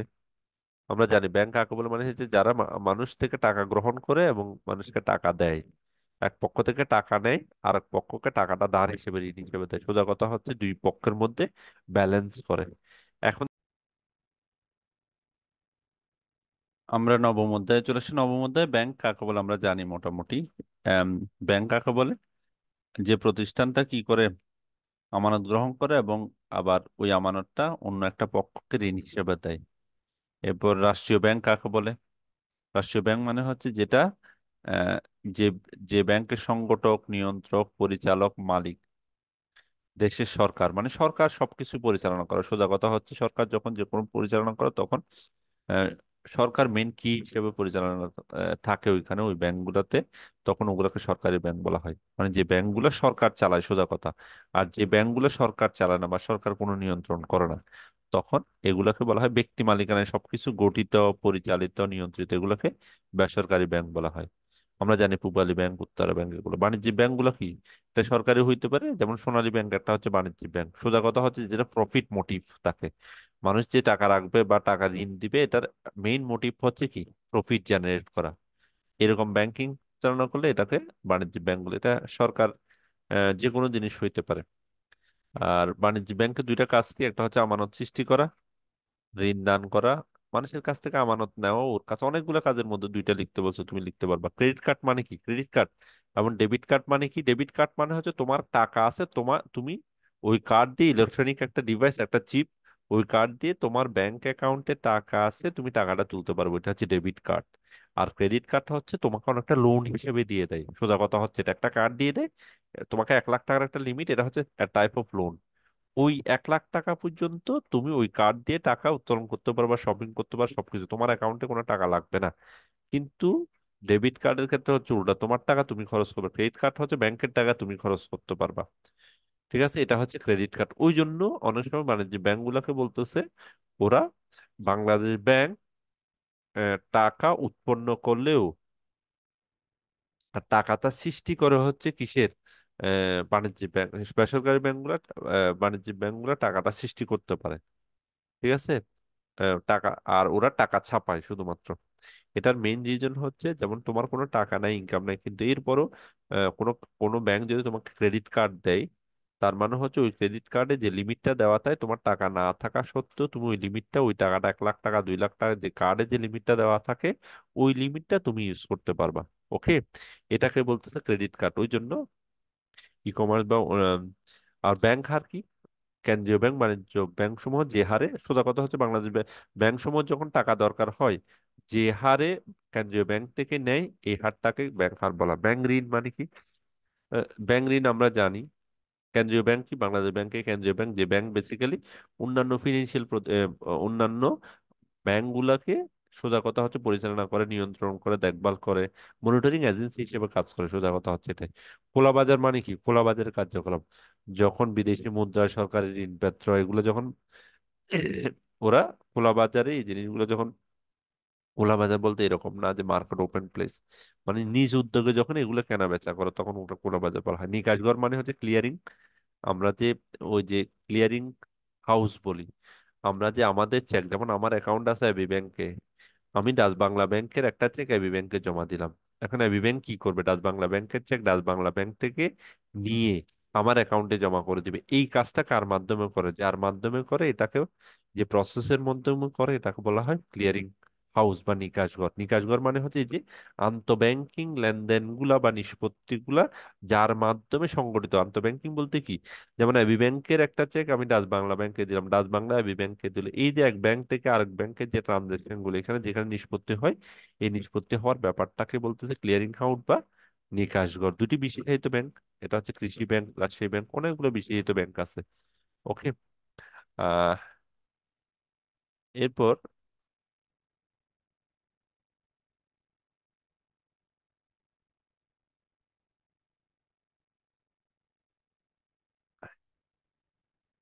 আমরা যদি এই অধ্যায়ের একটু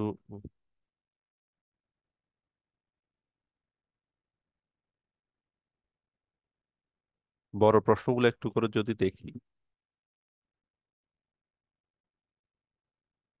বড় প্রশ্নগুলো, কেন্দ্রীয় ব্যাংক কাকে বলে, বাণিজ্য ব্যাংক কাকে বলে, তারপর ঋণ সৃষ্টির প্রক্রিয়া, এটা এগুলো প্রায় সময় দেখা যায় আসার জন্য কার্যাবলী, অনেক কমন প্রশ্ন। ঋণ সৃষ্টি কিভাবে হয়, এই ঋণ সৃষ্টির প্রক্রিয়াটা, ঠিক আছে, খোলাবাজার কার্যক্রম, বাণিজ্য ব্যাংকের কার্যাবলী, অনেক ইজি, ইজি একটা চ্যাপ্টার। এই প্রশ্নগুলো, এই 8-10টা প্রশ্ন তোমাদের মোটামুটি এগুলা দুই দুই তিন ঘন্টা 2-3 বার পড়লেই এগুলো পারবা আশা করি। এরপরে আমরা হচ্ছে লাস্ট অধ্যায়ে চলে আসছি, যেটা আর্থিক নীতি এবং রাজস্ব নীতি। ওকে, আর্থিক নীতি মানে হচ্ছে মানিটারি পলিসি। সোজা কথা আমি যদি একটু করে বলি এই অধ্যায় সম্পর্কে, আর্থিক নীতি এবং মানিটারি পলিসি, এই জিনিসটা আমাদের অন্য পার্টেও লাগে। আর্থিক নীতি মানে হচ্ছে যে জিনিসটা বেসিক্যালি কেন্দ্রীয় ব্যাংক করে। সোজা কথা হচ্ছে আমার হাতে বা মানুষের হাতে টাকা কিভাবে পৌঁছায় দিবে, বা মার্কেটে টাকা অ্যাভেলেবেল কিভাবে করবে, যে নীতির মাধ্যমে এই কাজটা করে, এটাকে বলতেছে মনিটারি পলিসি। এটা বাংলাদেশ সরকারের হয়ে বাংলাদেশ ব্যাংক করে, বাংলাদেশে বছরে 2 বার এই পলিসিটা দেয়। আর রাজস্ব নীতি সোজা কথা হচ্ছে বাজেট, সরকারের আয় ব্যয়। যেমন কিছুদিন আগে আমাদের দেশে যে বাজেটটা ডিক্লেয়ার হয়েছে, এটা হচ্ছে পার্ট অফ ফিসকাল পলিসি, যেটা গভর্নমেন্ট দেয় বাজেটের মাধ্যমে। বাজেটে কি থাকে, একটা আমার আয় কোন কোন খাতে হবে, আমি ব্যয় কোন কোন খাতে করব, এই যে যে নীতির সাহায্যে সরকারের আয় ব্যয়গুলো কোন কোন খাতে থেকে আসবে বা কোন কোন খাতে পরিচালিত হবে, যে নীতির সাথে করা হয়, এটাকে বলা হয় রাজস্ব নীতি। এই জিনিসগুলো নিয়েই বেসিক্যালি এখানে টুলস গুলো নিয়ে আলোচনা করা হয়েছে। আমি যদি সংক্ষিপ্ত প্রশ্নগুলো একটু করে দেখি, তাহলে আমরা দেখবো হচ্ছে কি, যে আর্থিক নীতি কাকে বলে। এই যে আমি কিছুক্ষণ আগে বলেই ফেলছি যে আমার সোজা কথা হচ্ছে অর্থের যোগান, আমার হাতে কি টাকাটা আসবে, যে নীতিমালার মাধ্যমে করা হয়, এটা হচ্ছে আর্থিক নীতি হয়। এটার মূল উদ্দেশ্য কি, এই যে অর্থের যোগান হ্রাস বৃদ্ধির মাধ্যমে মুদ্রাস্ফীতি এবং মুদ্রা সংকোচনটা নির্দেশ। অনেক সময় মানুষের হাতে, আমার হাতে টাকা চলে আসা মানে হচ্ছে অনেক অনেক বেশি ব্যয় করবে, তার মানে হচ্ছে মুদ্রাস্ফীতি বেড়ে যাবে। সরকার এমন মনিটারি পলিসি এমন ভাবে করবে যাতে আমার হাত থেকে টাকাটা চলে যায়। এই যে মুদ্রাস্ফীতি নিয়ন্ত্রণ করা, মুদ্রা সংকোচন। ঋণ নীতি কি? ঋণ নীতি মানে হচ্ছে যে কেন্দ্রীয় ব্যাংক, বাণিজ্য ব্যাংক, আমি ঋণ দিব, মানুষকে ঋণ দিব না ঋণ দিব না, এটা যে নীতির সাহায্যে পরিচালনা, এটা হচ্ছে ঋণ নীতি। ওই যে রাজস্ব নীতি কিছুক্ষণ আগে বললাম, আয় ব্যয় এবং ঋণ সংক্রান্ত নীতিমালাকে রাজস্ব নীতি বলা হয়। মূল্য সংযোজন কর কি, যেটার নাম আমরা হচ্ছে ভ্যাট। তোমরা অ্যাকাউন্টিং এ রিলেটেড অনেকগুলো অঙ্ক করছে, এটা নিয়ে আর বেশি বলবো না। আমি একটা লাখ সামান কিনতেছি, এই লাখ সামান 50 টাকা, নিশ্চয়ই এখানে 15% ভ্যাট দিছি। এই ব্যাটটার কথা মানে হচ্ছে আমি যে জিনিস উৎপাদন করতে এটা ফাইনাল প্রোডাক্ট যখন কনজাম্পশনে যাব, তখন এটার সাথে যে জিনিসটা এক্সট্রা কর হিসেবে যুক্ত হয় এটাকে বলা হয় ভ্যাট, মানে উৎপাদিত পণ্যের উপর মূল্য সংযোজন করা। ওকে। এরপর crowding out effect. Crowding out effect মানে হচ্ছে কি, অনেক বেশি ইম্পর্টেন্ট একটা।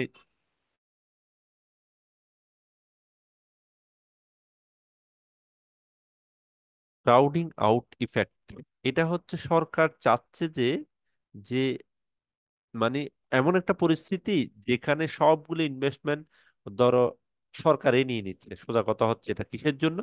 সরকার বিভিন্ন ইনভেস্ট করতেছে কিসের জন্য? আয় এবং উৎপাদন বাড়ার জন্য। কিন্তু মানুষের আয় এবং উৎপাদন বৃদ্ধি পাচ্ছে না। এই যে একটা ব্যর্থতা, এটা হচ্ছে রাজস্ব নীতির ব্যর্থতা। মানে সরকার চাচ্ছে, মানে সরকার অনেক সময় সরকারি ইনভেস্টমেন্ট করে, বিভিন্ন ধরনের ইনভেস্ট করে মানুষের ইনকাম জেনারেট, উৎপাদন বৃদ্ধি করার জন্য চেষ্টা করে। কিন্তু কখনো যদি সরকার এই কাজে ব্যর্থ হয়, অনেক বেশি ইনভেস্ট করতেছে কিন্তু আয় এবং উৎপাদন ওই ওই হারে বাড়তেছে না, এই যে প্রত্যাশা অনুসারে বৃদ্ধি না পেলে যে ইফেক্টটা হয় এটাকে ক্রাউডিং আউট ইফেক্ট বলা হয়।